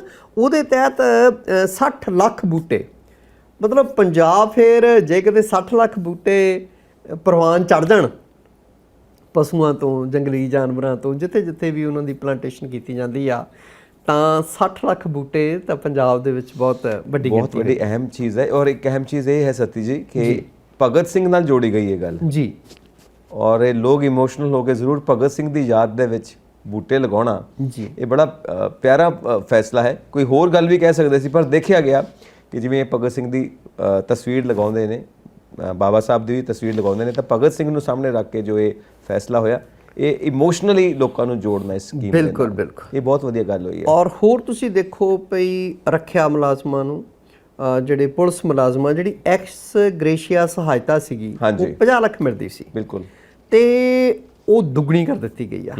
1 ਕਰੋੜ ਰੁਪਈਆ ਜਿਹੜਾ ਆ ਵੀ ਦੇਖੋ, ਉਹ ਬਣਦਾ ਹੱਕ ਜਿਹੜਾ ਨਾ, ਕੁਛ ਨਾ ਕੁਛ ਤਾਂ ਪਰਿਵਾਰ ਨੂੰ ਰਾਹਤ ਮਿਲੇ। ਇੱਕ ਚੀਜ਼ ਤੁਸੀਂ ਹੋਰ ਦੇਖੋ, ਜਿਹੜੀ ਸੜਕ ਹਾਦਸਿਆਂ ਨੂੰ ਲੈ ਕੇ ਜੀ ਫਰਿਸ਼ਤਾ, ਹਾਂ, ਫਰਿਸ਼ਤਾ ਨਾਂ ਦੀ ਜਿਹੜੀ ਸਕੀਮ ਸ਼ੁਰੂ ਕੀਤੀ ਹੈ, ਲਾਂਚ ਹੋ ਰਹੀ ਆ, ਕਿ ਜਿਹੜਾ ਉਹਦੇ ਤਹਿਤ ਹਾਂਜੀ, ਜਿਹੜਾ ਬੰਦਾ ਉਹ ਲੈ ਕੇ ਆਏਗਾ ਹਸਪੀਟਲ, ਹਾਂਜੀ, ਜਿਹੜਾ ਉਸ ਦੀ ਸੇਵਾ ਕਰੇਗਾ, ਜਿਹਨੂੰ ਐਕਸੀਡੈਂਟ ਦੇ ਵਿੱਚ ਸੱਟਾਂ ਲੱਗੀਆਂ ਨੇ, ਤਾਂ ਉਹਨੂੰ ਵੀ ਐਪਰੀਸ਼ੀਏਸ਼ਨ ਮਿਲੇਗੀ, ਤੇ ਨਾਲ ਜਿਹੜਾ ਬੰਦਾ ਘਾਇਲ ਹੋ ਗਿਆ, ਜਿਹਨੂੰ ਸੱਟ ਲੱਗੀ ਹੈ, ਉਹਦਾ ਮੁਫਤ ਇਲਾਜ ਵੀ ਸਰਕਾਰ ਵੱਲੋਂ ਹੋਏਗਾ। ਇਹ ਬਹੁਤ ਵੱਡੀ ਗੱਲ ਆ, ਬਹੁਤ ਵੱਡੀ ਗੱਲ ਤੁਸੀਂ ਦੇਖੋ ਵੀ ਆਮ ਤੌਰ ਤੇ ਕੀ ਹੁੰਦਾ ਪਈ, ਜਦੋਂ ਦੇਖੋ ਜਦੋਂ ਕਿਤੇ ਕੋਈ ਅਣਹੋਣੀ ਘਟਨਾ ਵਾਪਰਦੀ ਆ, ਦੁਰਘਟਨਾਵਾਂ ਵਾਪਰਦੀਆਂ ਨੇ ਸੜਕਾਂ ਤੇ, ਜਿੱਦਾਂ ਦਾ ਆਪਣਾ ਸਿਸਟਮ ਆ, ਆਏ ਦਿਨ ਐਕਸੀਡੈਂਟ ਹੁੰਦੇ ਨੇ, ਤੇ ਸਭ ਤੋਂ ਮਤਲਬ ਨੇੜਲੇ ਹਸਪਤਾਲ ਦੇ ਵਿੱਚ ਚੁੱਕ ਕੇ ਲਿਜਾਇਆ ਜਾਂਦਾ ਬੰਦੇ ਨੂੰ।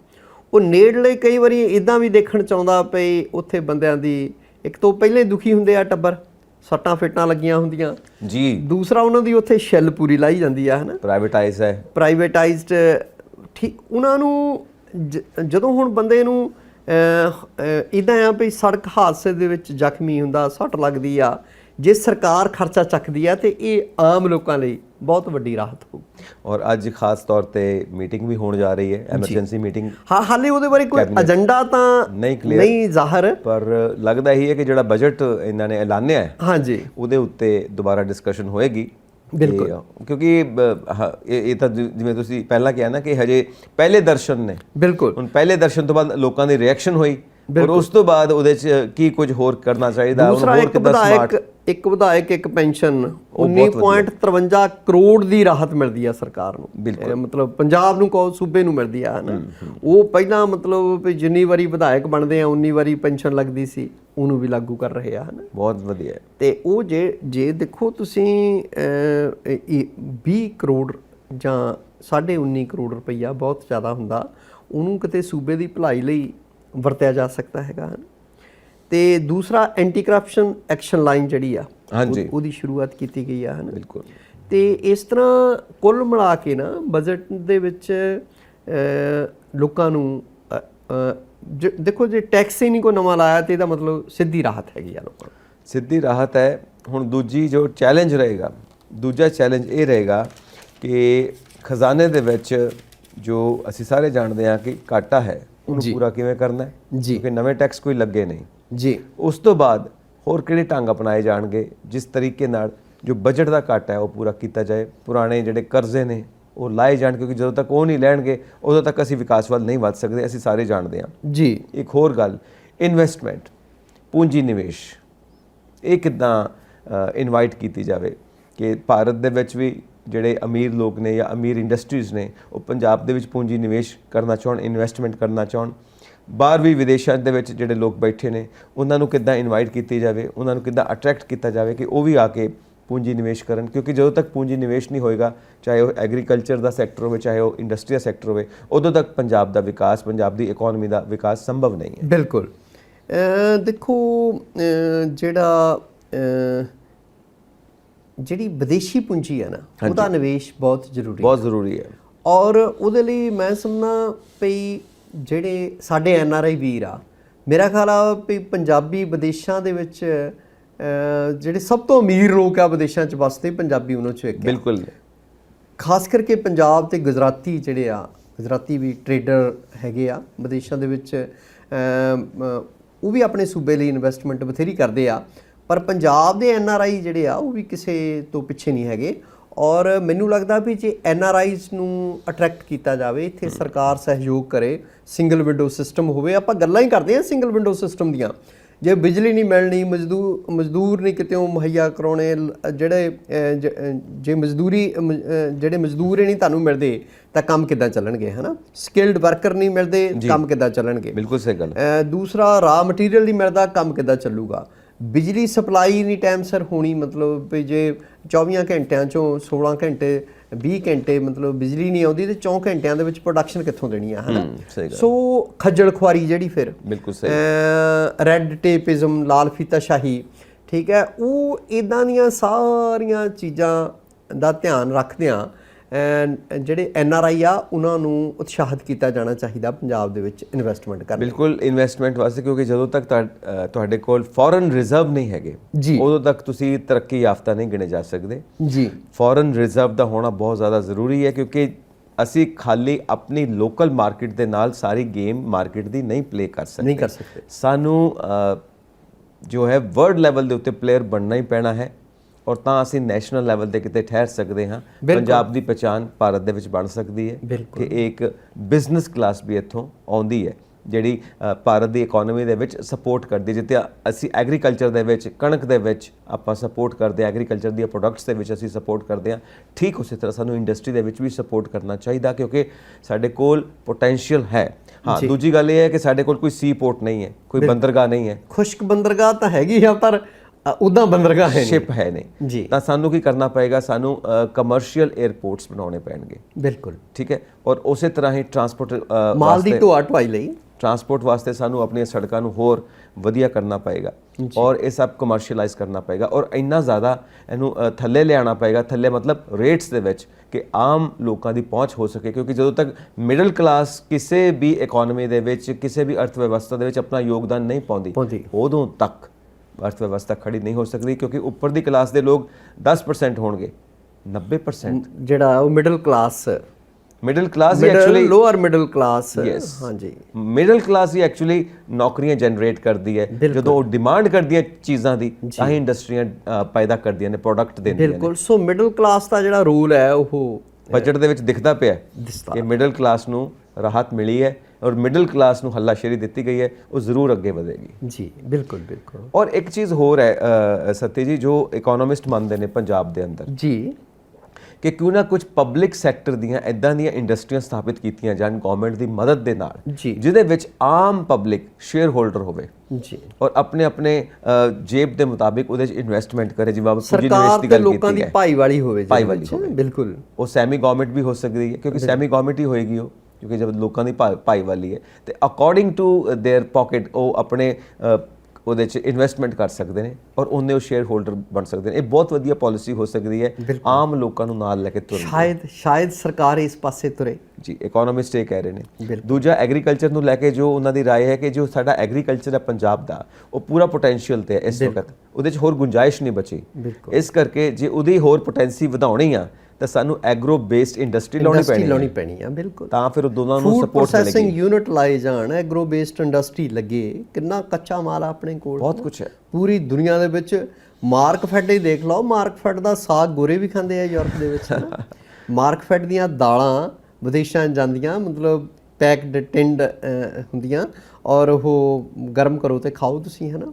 ਸੋ ਮਾਰਕਫੈਡ ਵਰਗੇ ਹੋਰ ਅਦਾਰੇ ਜਿਹੜੀ ਲੋਕਾਂ ਦੀ ਭਾਈਵਾਲੀ, ਜਦ ਤੱਕ ਨਾ ਸਰਕਾਰ ਲੋਕਾਂ ਨੂੰ ਨਾਲ ਲੈ ਕੇ ਨਹੀਂ ਤੁਰਦੀ ਜਾਂ ਆਮ ਲੋਕਾਂ ਦਾ ਖਿਆਲ ਨਹੀਂ ਰੱਖਦੀ, ਤਦ ਤੱਕ ਸਰਕਾਰ ਜਿੱਦਾਂ ਦਾ ਮਰਜ਼ੀ ਬਜਟ ਲੈ ਆਵੇ, ਉਹ ਲੋਕਾਂ ਨੂੰ ਰਾਹਤ ਨਹੀਂ ਦੇ ਸਕਦਾ। ਗੱਲ ਇਹ ਹੈ ਨਾ, ਜਦੋਂ ਤੁਸੀਂ ਲੋਕਾਂ ਨੂੰ ਅਟਰੈਕਟ ਕਰਦੇ ਹੋ, ਲੋਕਾਂ ਨੂੰ ਵਿੱਚ ਸ਼ਾਮਿਲ ਕਰ ਲੈਂਦੇ ਹੋ ਜੀ, ਤੇ ਲੋਕਾਂ ਦਾ ਇੰਟਰਸਟ ਬਣਦਾ, ਦਿਲਚਸਪੀ ਬਣਦੀ ਹੈ। ਬਿਲਕੁਲ। ਮੈਂ 1000 ਰੁਪਏ ਲਗਾਇਆ, ਮੈਂ 5000 ਲਗਾਇਆ, ਹੁਣ ਇਹਨੂੰ ਦੁੱਗਣਾ ਬਣੇਗਾ, ਮੈਂ ਉਹਦੇ ਵਾਸਤੇ ਇਹ ਕੰਮ ਕਰਾਂ। ਬਿਲਕੁਲ। ਜੇ ਸਰਕਾਰ ਨਹੀਂ ਇਨਵਾਈਟ ਕਰਦੀ ਪਬਲਿਕ ਨੂੰ, ਤਾਂ ਪਬਲਿਕ ਆਪਣਾ ਕੰਮ ਕਰਦੀ ਪਈ ਹੈ, ਰੋਜ਼ੀ ਰੋਟੀ ਦੇ ਆਪਣੇ ਸਾਧਨ ਲੱਭਦੀ ਪਈ ਹੈ, ਸਰਕਾਰ ਆਪਣਾ ਕੰਮ ਕਰੀ ਜਾਂਦੀ ਹੈ, ਉਹ ਤਾਲਮੇਲ ਨਹੀਂ ਬਣਿਆ। ਬਿਲਕੁਲ। ਤਾਂ ਇਸ ਵਕਤ ਪੰਜਾਬ ਦੇ ਸਰਕਾਰ ਨੂੰ, ਪੰਜਾਬ ਦੇ ਲੋਕਾਂ ਨੂੰ ਇੱਕ ਤਾਲਮੇਲ ਦੀ ਲੋੜ ਹੈ। ਜਿਵੇਂ ਨਾ ਆਪਾਂ ਸਭ ਨੂੰ ਇਕੱਠਾ ਕੀਤਾ ਸੀ ਇੱਕ ਇਨਸਾਨੀ ਅੰਦੋਲਨ ਦੇ ਵਿੱਚ, ਸਾਰੇ ਇਕੱਠੇ ਹੋ ਗਏ ਸੀ ਨਾ, ਇਸੇ ਵਕਤ ਇੱਦਾਂ ਹੀ ਇਕੱਠਾ ਕਰਨ ਦੀ ਜਿਹੜੀ ਪਲੈਨਿੰਗਸ ਨੇ ਨਾ, ਉਹਦੇ ਬਾਰੇ ਵਿਚਾਰ ਹੋ ਰਿਹਾ। ਲੋਕਾਂ ਨੂੰ ਫੇਰ ਇਕਜੁੱਟ ਹੋਣ ਦੀ ਲੋੜ ਆ, ਔਰ ਤਾਂ ਜਾ ਕੇ ਲੋੜ ਤਾਂ ਹੈ, ਔਰ ਇਹਨਾਂ ਦੀ ਪਾਲਿਸੀ ਵੀ ਇਹੀ ਚੱਲ ਰਹੀ ਹੈ। ਬਿਲਕੁਲ। ਜੋ ਇਹ ਇਕਨੋਮਿਸਟ ਸੁਜੈਸਟ ਕਰ ਰਹੇ ਨੇ, ਕੋਆਪਰੇਟਿਵ ਫਾਰਮਿੰਗ, ਅਰਥ ਸ਼ਾਸਤਰੀ ਤਾਂ ਇਹੀ ਚਾਹੁੰਦੇ ਆ। ਬਿਲਕੁਲ ਕੋਆਪਰੇਟਿਵ ਫਾਰਮਿੰਗ ਜਿਹੜੀ ਪੁਰਾਣੇ ਸਮੇਂ ਤੋਂ ਤੁਰਦੀ ਆ ਰਹੀ ਹੈ ਉਹ ਕਿਤੇ ਅਲੋਪ ਹੋ ਗਈ ਸੀ, ਉਹ ਜ਼ਰੂਰ ਇੰਟਰੋਡਿਊਸ ਕੀਤੀ ਜਾਵੇ। ਠੀਕ ਉਸੇ ਤਰ੍ਹਾਂ ਹੀ ਉਸੇ ਹੀ ਤਰਜ਼ ਦੇ ਉੱਤੇ ਇੰਡਸਟਰੀ ਵੀ ਲਗਾਈ ਜਾਵੇ ਔਰ ਕਾਟੇਜ ਇੰਡਸਟਰੀ, ਹੱਥ ਕਰਗਾ ਜਿਹਨੂੰ ਆਪਾਂ ਕਹਿੰਦੇ ਆ ਕਿ ਬਿਲਕੁਲ ਸਾਡੇ ਸੁੱਚਾ ਸਿੰਘ ਗਿੱਲ ਵਰਗੇ ਅਰਥ ਸ਼ਾਸਤਰੀ, ਬਿਲਕੁਲ ਸਾਡੇ ਗਿਆਨ ਸਿੰਘ ਵਰਗੇ ਜਿਹੜੇ ਆ ਉਹ ਇਹੀ ਸੁਝਾਅ ਦਿੰਦੇ ਆ। ਜਦੋਂ ਤੱਕ ਆਮ ਬੰਦਾ ਤੁਹਾਡੇ ਨਾਲ ਇਨਵੋਲਵ ਨਹੀਂ ਹੁੰਦਾ ਨਾ ਪੰਜਾਬ ਦੀ ਇਕਨੋਮੀ ਦੇ ਵਿੱਚ, ਇਹ ਜੋ ਉਹਨਾਂ ਦੇ ਐਕਸਪਰਟਸ ਦੀ ਰਾਏ ਹੈ, ਉਦੋਂ ਤੱਕ ਪੰਜਾਬ ਦੇ ਅਰਥਚਾਰੇ ਨੂੰ ਖੜਾ ਕਰਨਾ, ਆਪਣੇ ਪੈਰੀ ਕਰਨਾ ਥੋੜਾ ਮੁਸ਼ਕਲ ਔਖਾ ਹੋਏਗਾ। ਸੋ ਇਹ ਚੀਜ਼ਾਂ ਨੇ।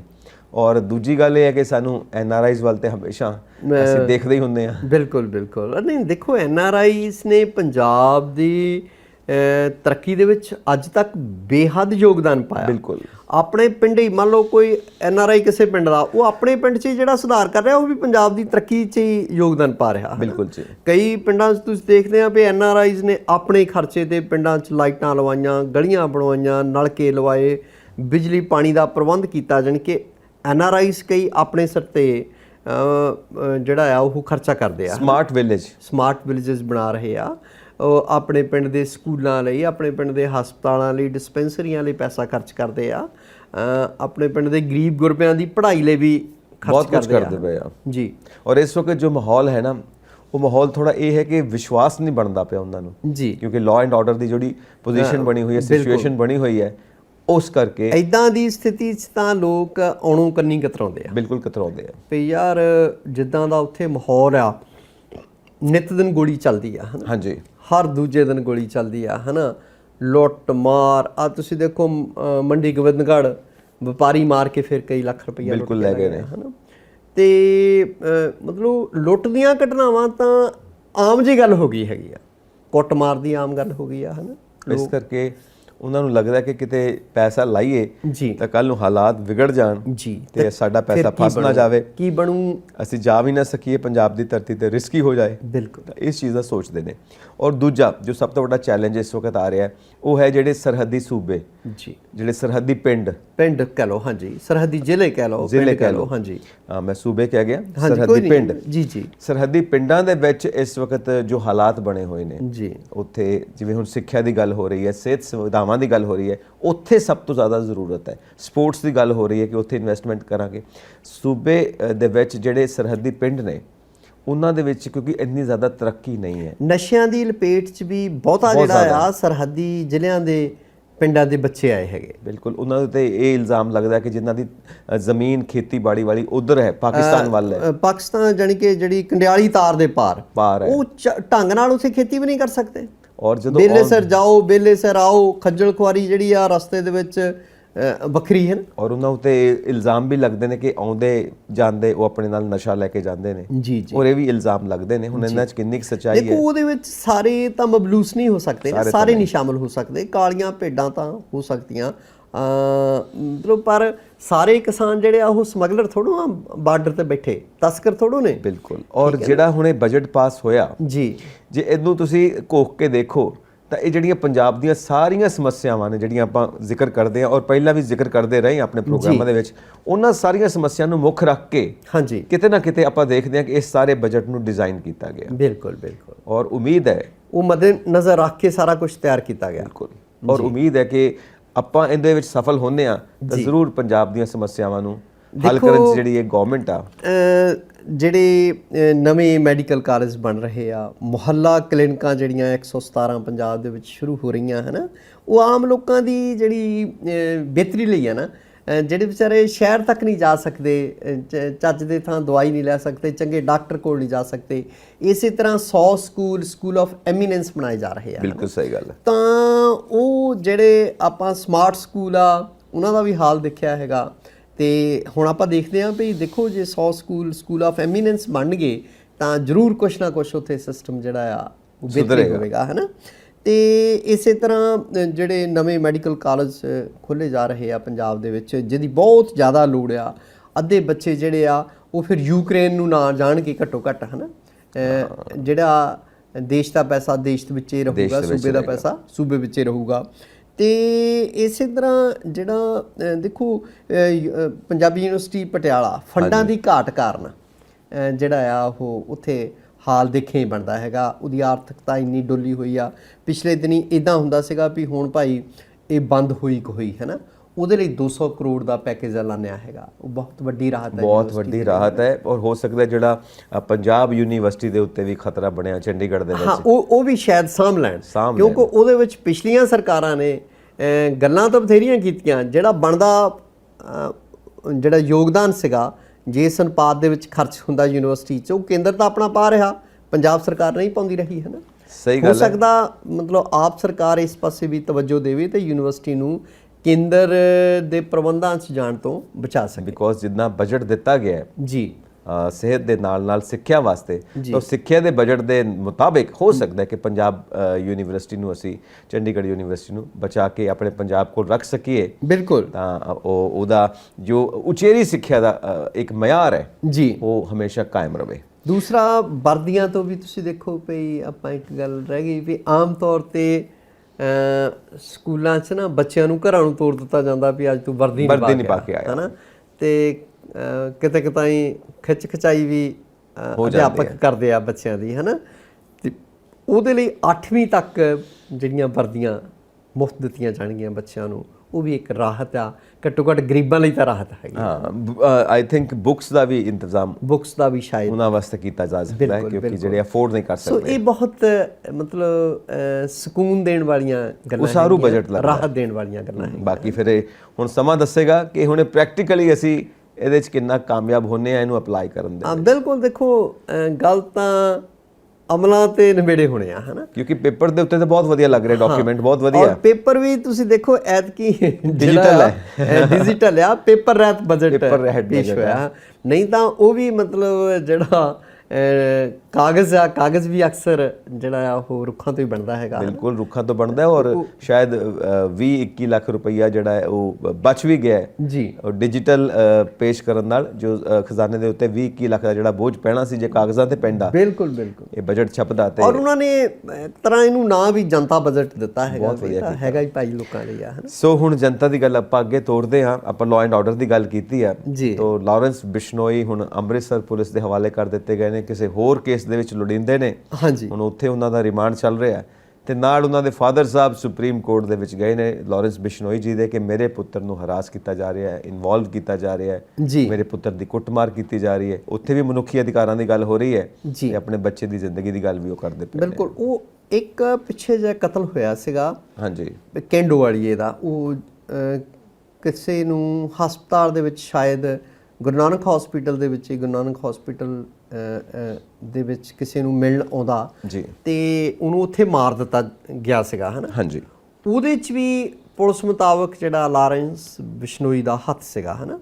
ਹੁਣ ਪਹਿਲਾਂ ਤਾਂ ਮਾਨਸਾ ਪੁਲਿਸ ਦੀ ਗ੍ਰਿਫਤ ਵਿੱਚ ਰਿਹਾ ਹੈਗਾ, ਦਿੱਲੀ ਪੁਲਿਸ ਤੋਂ ਮਤਲਬ ਲੈ ਕੇ ਇਹ ਆਏ ਨੇ। ਪਹਿਲਾਂ ਜਿਹੜਾ ਆ ਟ੍ਰਾਂਜ਼ਿਟ ਤੇ ਪੰਜਾਬ 'ਚ ਲਿਆਂਦਾ ਗਿਆ, ਤਿਹਾੜ 'ਚੋਂ ਕੱਢ ਕੇ। ਹੁਣ ਮਾਨਸਾ ਪੁਲਿਸ ਨੇ ਰੱਖਿਆ ਕਾਫੀ ਦਿਨ, ਖਰੜ ਪੇਸ਼ੀਆਂ ਹੁੰਦੀਆਂ ਸੀਗੀਆਂ, ਮਾਨਸਾ ਅਦਾਲਤ ਦੇ ਵਿੱਚ ਪੇਸ਼ੀ ਹੁੰਦੀ ਰਹੀ ਆ। ਹੁਣ ਉਹਨੂੰ ਅੰਮ੍ਰਿਤਸਰ ਪੁਲਿਸ ਜਿਹੜੀ ਆ ਟ੍ਰਾਂਜ਼ਿਟ ਰਿਮਾਂਡ ਤੇ ਲੈ ਗਈ ਹੈ ਨਾ ਜੀ ਜੀ। ਤੇ ਉਹ ਕੈਂਡੋਵਾਲੀਏ ਦੇ ਜਿਹੜਾ ਆ ਕਤਲ ਦੇ ਦੋਸ਼ ਵਿੱਚ ਪੁੱਛਗਿੱਛ ਕਰਦੀ ਆ। ਪਰ ਨਾਲ ਦੀ ਨਾਲ ਉਹਦੇ ਜਿਹੜੇ ਪਿਤਾ ਜੀ ਨੇ ਲਾਰੈਂਸ ਬਿਸ਼ਨੋਈ ਦੇ, ਉਹਨੇ ਇਹਨਾਂ ਟ੍ਰਾਂਜ਼ਿਟ ਰਿਮਾਂਡਾਂ ਦਾ ਵਿਰੋਧ ਵੀ ਕੀਤਾ ਹੈ। ਬਿਲਕੁਲ ਸਹੀ ਹੈ। ਤੇ ਉਹ ਸੁਪਰੀਮ ਕੋਰਟ ਚਲ ਗਿਆ। ਸੁਪਰੀਮ ਕੋਰਟ ਨੇ ਨਾਲ ਉਹਨੇ ਇਹ ਵੀ ਹਾਲ ਪਾਰਿਆ ਕੀਤੀ ਵੀ ਮੇਰੇ ਪੁੱਤ ਦੇ ਲਈ ਕੋਈ ਵੀ ਵਕੀਲ ਮੇਰਾ ਪੁੱਤ ਦਾ ਕੇਸ ਲੜਨ ਨੂੰ ਤਿਆਰ ਨਹੀਂ, Punjab and Haryana high court ਜਾਂ ਪੰਜਾਬ ਦੇ ਵਿੱਚ। ਤੇ ਸੁਪਰੀਮ ਕੋਰਟ ਨੇ ਇਹਦੇ ਤੇ ਹੈਰਾਨੀ ਵੀ ਪ੍ਰਗਟ ਕੀਤੀ ਆ। ਪਰ ਨਾਲ ਦੀ ਨਾਲ ਉਹਨਾਂ ਨੇ ਕਿਹਾ ਵੀ ਸਾਡੇ ਕੋਲ ਆਉਣ ਦੀ ਬਜਾਏ ਤੂੰ Punjab and Haryana high court ਦੇ ਵਿੱਚ ਜਾ। ਜੀ ਜੀ। ਉਹਨੇ ਇਹ ਜਿਹੜੇ ਟ੍ਰਾਂਜ਼ਿਟ ਰਿਮਾਂਡ ਆ ਇਹਨਾਂ ਦੇ ਉੱਤੇ ਮਤਲਬ ਕਿੰਤੂ ਪਰੰਤੂ ਕੀਤਾ ਹੈਗਾ ਹੈ ਨਾ। ਤੇ ਇਹ ਵੀ ਕਿਹਾ ਵੀ ਮੇਰੇ ਪੁੱਤ ਦੇ ਨਾਲ ਧੱਕਾ ਹੋ ਰਿਹਾ। ਬਿਲਕੁਲ ਸਹੀ। ਦੇਖੋ ਹਰ ਪਾਸੇ ਕਿਉਂ ਲਾਰੈਂਸ ਬਿਸ਼ਨੋਈ ਦਾ ਨਾਮ ਵੱਜਦਾ ਹੈਗਾ ਹਨ, ਆਪਾਂ ਆਮ ਹੀ ਦਿਖਦੇ ਹਾਂ। ਫਿਰ ਉਹ ਆਪਣਾ ਉਹਦਾ ਭਤੀਜਾ ਹੋ ਗਿਆ, ਭਾਣਜਾ ਹੋ ਗਿਆ, ਆਪਣਾ ਭਰਾ ਹੋ ਗਿਆ, ਉਹ ਜਿਹੜਾ ਬਰਾੜ ਹੈ ਕੈਨੇਡਾ ਵਾਲਾ, ਇਹਨਾਂ ਨੇ ਰਲ ਕੇ ਕਿਵੇਂ ਕਾਰਵਾਈਆਂ ਨੂੰ ਅੰਜਾਮ ਦਿੱਤਾ।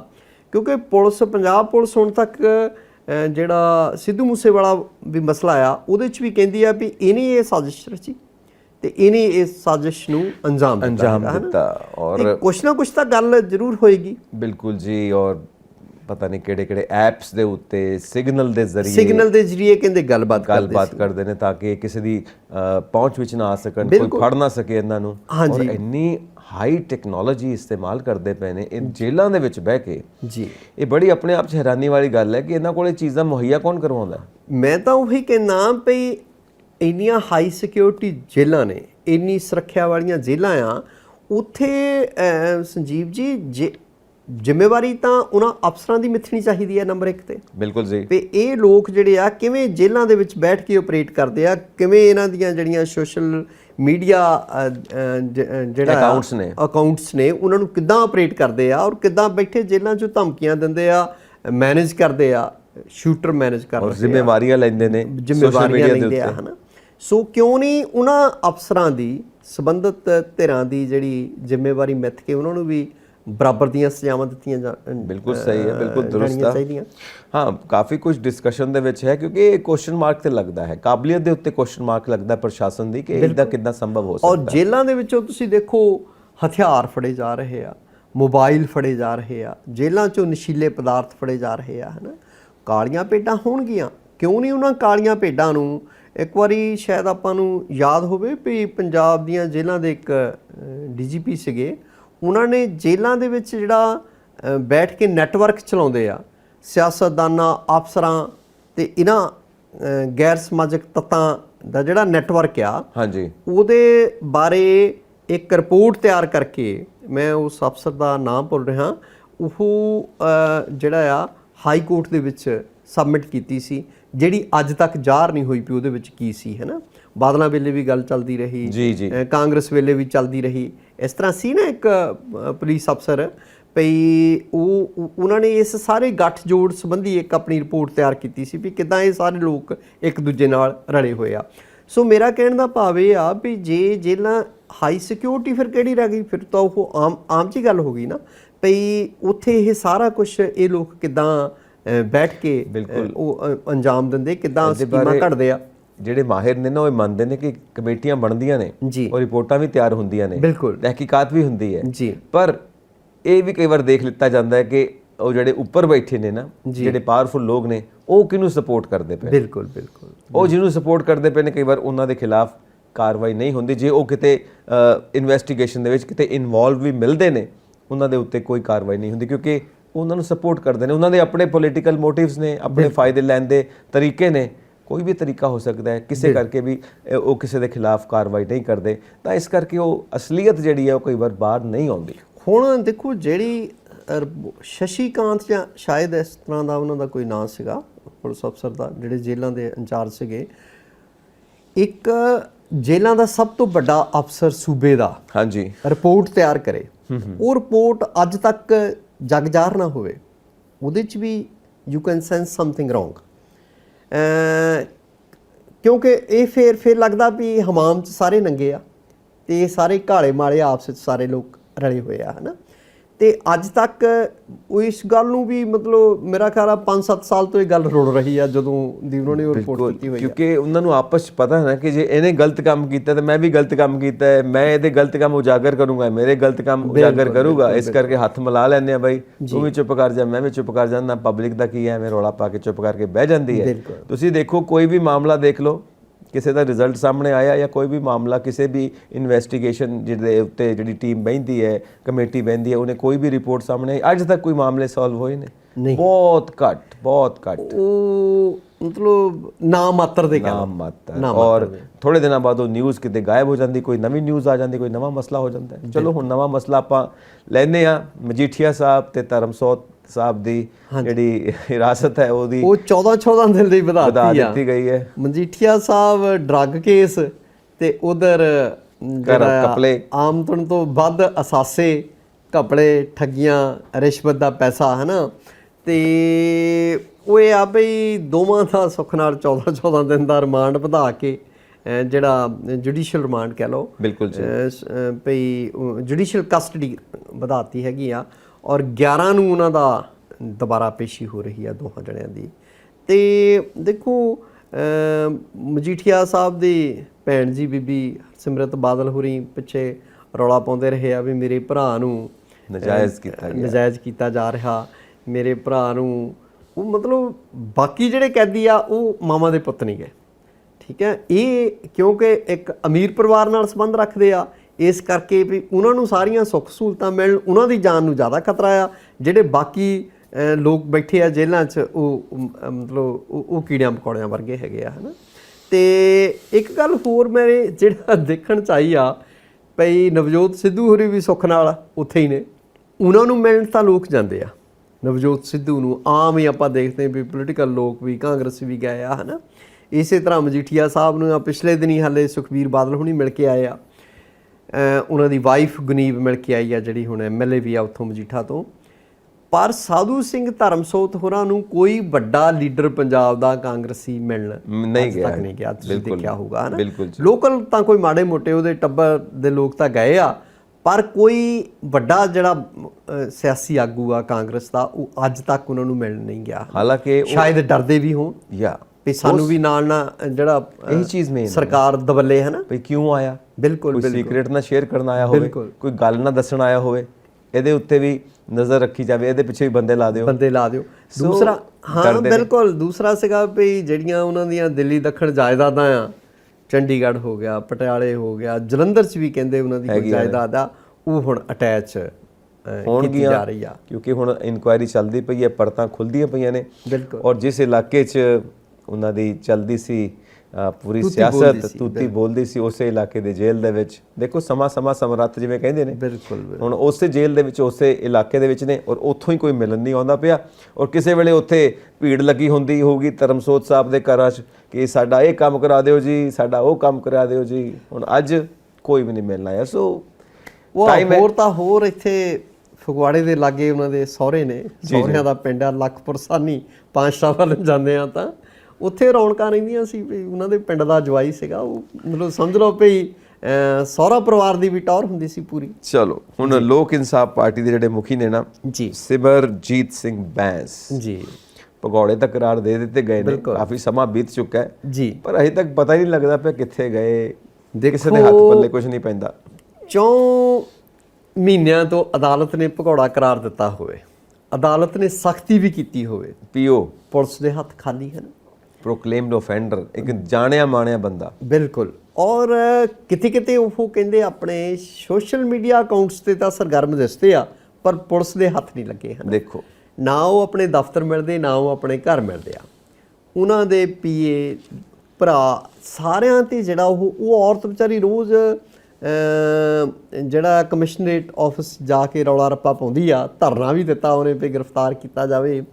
ਪਰ ਸ਼ਾਇਦ ਜਾਂ ਤਾਂ ਸਰਕਾਰ ਨੂੰ ਮਾਹੌਲ ਵਿਗੜਨ ਦਾ ਡਰ ਹੁੰਦਾ ਹੈ ਨਾ, ਤੇ ਜਾਂ ਮਤਲਬ ਸਿਆਸੀ ਦਬਾਅ ਹੇਠ, ਪੋਲੀਟੀਕਲ ਪ੍ਰੈਸ਼ਰਸ। ਪੱਕਾ 2 ਗੱਲਾਂ ਹੋ ਸਕਦੀਆਂ, ਬਿਲਕੁਲ ਹੋ ਸਕਦੀਆਂ। ਜਲੰਧਰ ਦੇ ਵਿੱਚ ਇੰਪਰੂਵਮੈਂਟ ਟਰਸਟ ਦੇ ਚੇਅਰਮੈਨ ਆਪਾਂ ਜਾਣਦੇ ਹਾਂ ਵੀ ਕਿੰਨੀ ਵਾਰੀ ਅਦਾਲਤ ਨੇ ਉਹਨਾਂ ਦੇ ਵਾਰੰਟ ਕੱਢੇ, ਹਾਂਜੀ, ਅੱਜ ਤੱਕ ਗ੍ਰਿਫਤਾਰੀ ਹੋਈ ਆ? ਕਿੰਨੇ ਮਾਮਲਿਆਂ ਦੇ ਵਿੱਚ ਉਹਨਾਂ ਨੂੰ ਜਿਹੜਾ ਆ ਭਗੌੜਾ ਲਾਉਂਦਿਆਂ, ਹੈ ਨਾ, ਅੱਜ ਤੱਕ ਗ੍ਰਿਫਤਾਰੀ ਨਹੀਂ ਹੋਈ। ਇਸੇ ਤਰ੍ਹਾਂ ਹੁਣ ਤੁਸੀਂ ਦੇਖੋ 4 ਮਹੀਨੇ ਹੋ ਗਏ, ਹੁਣ ਇੱਕ ਸਿਰ ਕੱਢ ਆਗੂ ਹੋਵੇ, ਧਰਮ ਕਰਮ ਦੇ ਕੰਮ ਵੀ ਬਥੇਰੇ ਕਰਦੇ ਆ, ਗਰੀਬਾਂ ਗੁਰਬਾਂ ਦੀ ਮਦਦ ਵੀ ਕਰਦੇ ਆ, ਕੇਸ ਜਾਇਜ਼ ਆ ਜਾਂ ਨਜਾਇਜ਼ ਆ ਤਾਂ ਅਦਾਲਤਾਂ ਨੇ ਦੇਖਣਾ ਹੈਗਾ, ਹੈ ਨਾ। ਕੋਈ ਬੰਦਾ ਮੁਜਰਮ ਆ ਨਹੀਂ ਆ, ਇਹ ਅਦਾਲਤ ਨੇ ਦੇਖਣਾ ਹੈਗਾ। ਪਰ ਜਿਹੜਾ ਇੱਕ ਪ੍ਰੋਸੀਜਰ ਆ ਉਹਦੇ ਤਹਿਤ ਤਾਂ ਜਿਹੜੀ ਗ੍ਰਿਫਤਾਰੀ ਹੋਣੀ ਆ, ਉਸ ਗ੍ਰਿਫਤਾਰੀ ਤੋਂ ਬਚਣ ਲਈ ਬੰਦਾ ਕਿੱਥੇ ਅੰਬਰਾਂ 'ਚ ਚੜ੍ਹ ਗਿਆ।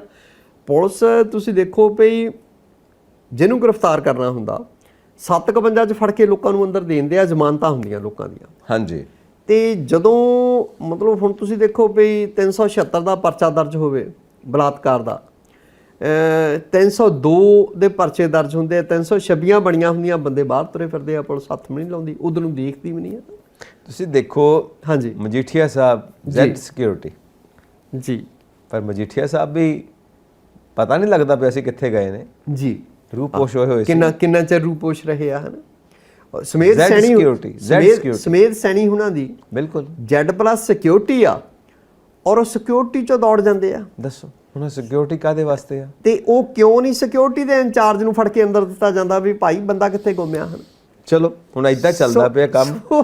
ਇਹ ਗੱਲਾਂ ਜਾਣੀ ਕਿ ਕਹਿੰਦੇ ਆ ਵੀ ਫਿਰ ਕਾਨੂੰਨ ਤਕੜਿਆਂ ਦੀ ਮਦਦ ਕਰਦਾ, ਤੁਹਾਨੂੰ ਨਹੀਂ ਲੱਗਦਾ ਕਿ ਸਾਡੇ ਮਾੜਿਆਂ ਧੀੜਿਆਂ ਨੂੰ ਦੱਬਣ ਲਈ ਹੁੰਦਾ ਫਿਰ ਕਾਨੂੰਨ? ਮੈਂ ਉਹੀ ਕਹਿ ਰਿਹਾ, ਤੁਹਾਨੂੰ ਨਹੀਂ ਲੱਗਦਾ ਕਿ ਸਾਡੇ ਸਿਸਟਮ ਦੇ ਉੱਤੇ ਇੱਕ ਬੜਾ ਕਰਾਰਾ ਥੱਪੜ ਹੈ? ਬਿਲਕੁਲ ਬਿਲਕੁਲ। ਜਾਂ ਇੱਕ ਕਿਹਾ ਜਾਵੇ ਕਿ ਬੜਾ ਕਰਾਰਾ ਮਜ਼ਾਕ ਹੈ ਸਾਡੇ ਸਿਸਟਮ ਦਾ ਬਣਾਇਆ ਜਾ ਰਿਹਾ। ਤਾਂ ਹੀ ਤਾਂ ਕਹਿੰਦੇ ਆ ਬਈ ਲਾ ਗ੍ਰਾਈਂਡਸ ਦਾ ਪੂਅਰ, ਉਹਨਾਂ ਦਾ ਐਨ ਮਤਲਬ ਪੀਣ ਕਰਦਾ ਹੈਗਾ ਹੈ ਨਾ, ਐਂਡ ਰਿਚ ਮੈਨ ਰੂਲ ਦਾ ਲਾ, ਹੈ ਨਾ, ਉਹਦੇ ਸਿਰ ਤੇ ਦੱਬ ਕੇ ਰੱਖਦੇ ਆ ਗਰੀਬਾਂ। ਬਿਲਕੁਲ। ਅੱਛਾ, ਮੈਂ ਇੱਕ ਗੱਲ ਸੁਣੀ, ਪਤਾ ਨਹੀਂ ਤੁਸੀਂ ਸੁਣੀ ਕਿ ਨਹੀਂ ਸੁਣੀ, ਕਹਿੰਦੇ ਸੁਖਬੀਰ ਬਾਦਲ ਸਾਹਿਬ ਦੇ ਅਸਤੀਫੇ ਦੀ ਕੋਈ ਗੱਲ ਹੁੰਦੀ ਪਈ, ਮੈਨੂੰ ਤਾਂ ਵਿਸ਼ਵਾਸ ਨਹੀਂ ਉਹ ਦੇਖੋ ਜੀ,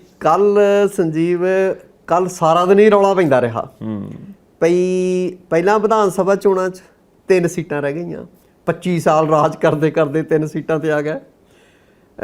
ਇੱਕ ਹਾਲਾਤ ਇਦਾਂ ਦੇ ਵੀ ਪੰਜਾਬ 'ਚ ਆਏ ਸੀਗੇ ਭਈ ਲੋਕ ਰੈਲੀਆਂ ਨਹੀਂ ਸੀ ਹੋਣ ਦਿੰਦੇ, ਸੜਕਾਂ ਤੇ ਨਿਕਲਣ ਨਹੀਂ ਸੀ ਦਿੰਦੇ ਇਹਨਾਂ ਨੂੰ, ਅਕਾਲੀਆਂ ਨੂੰ। ਬਿਲਕੁਲ ਜੀ।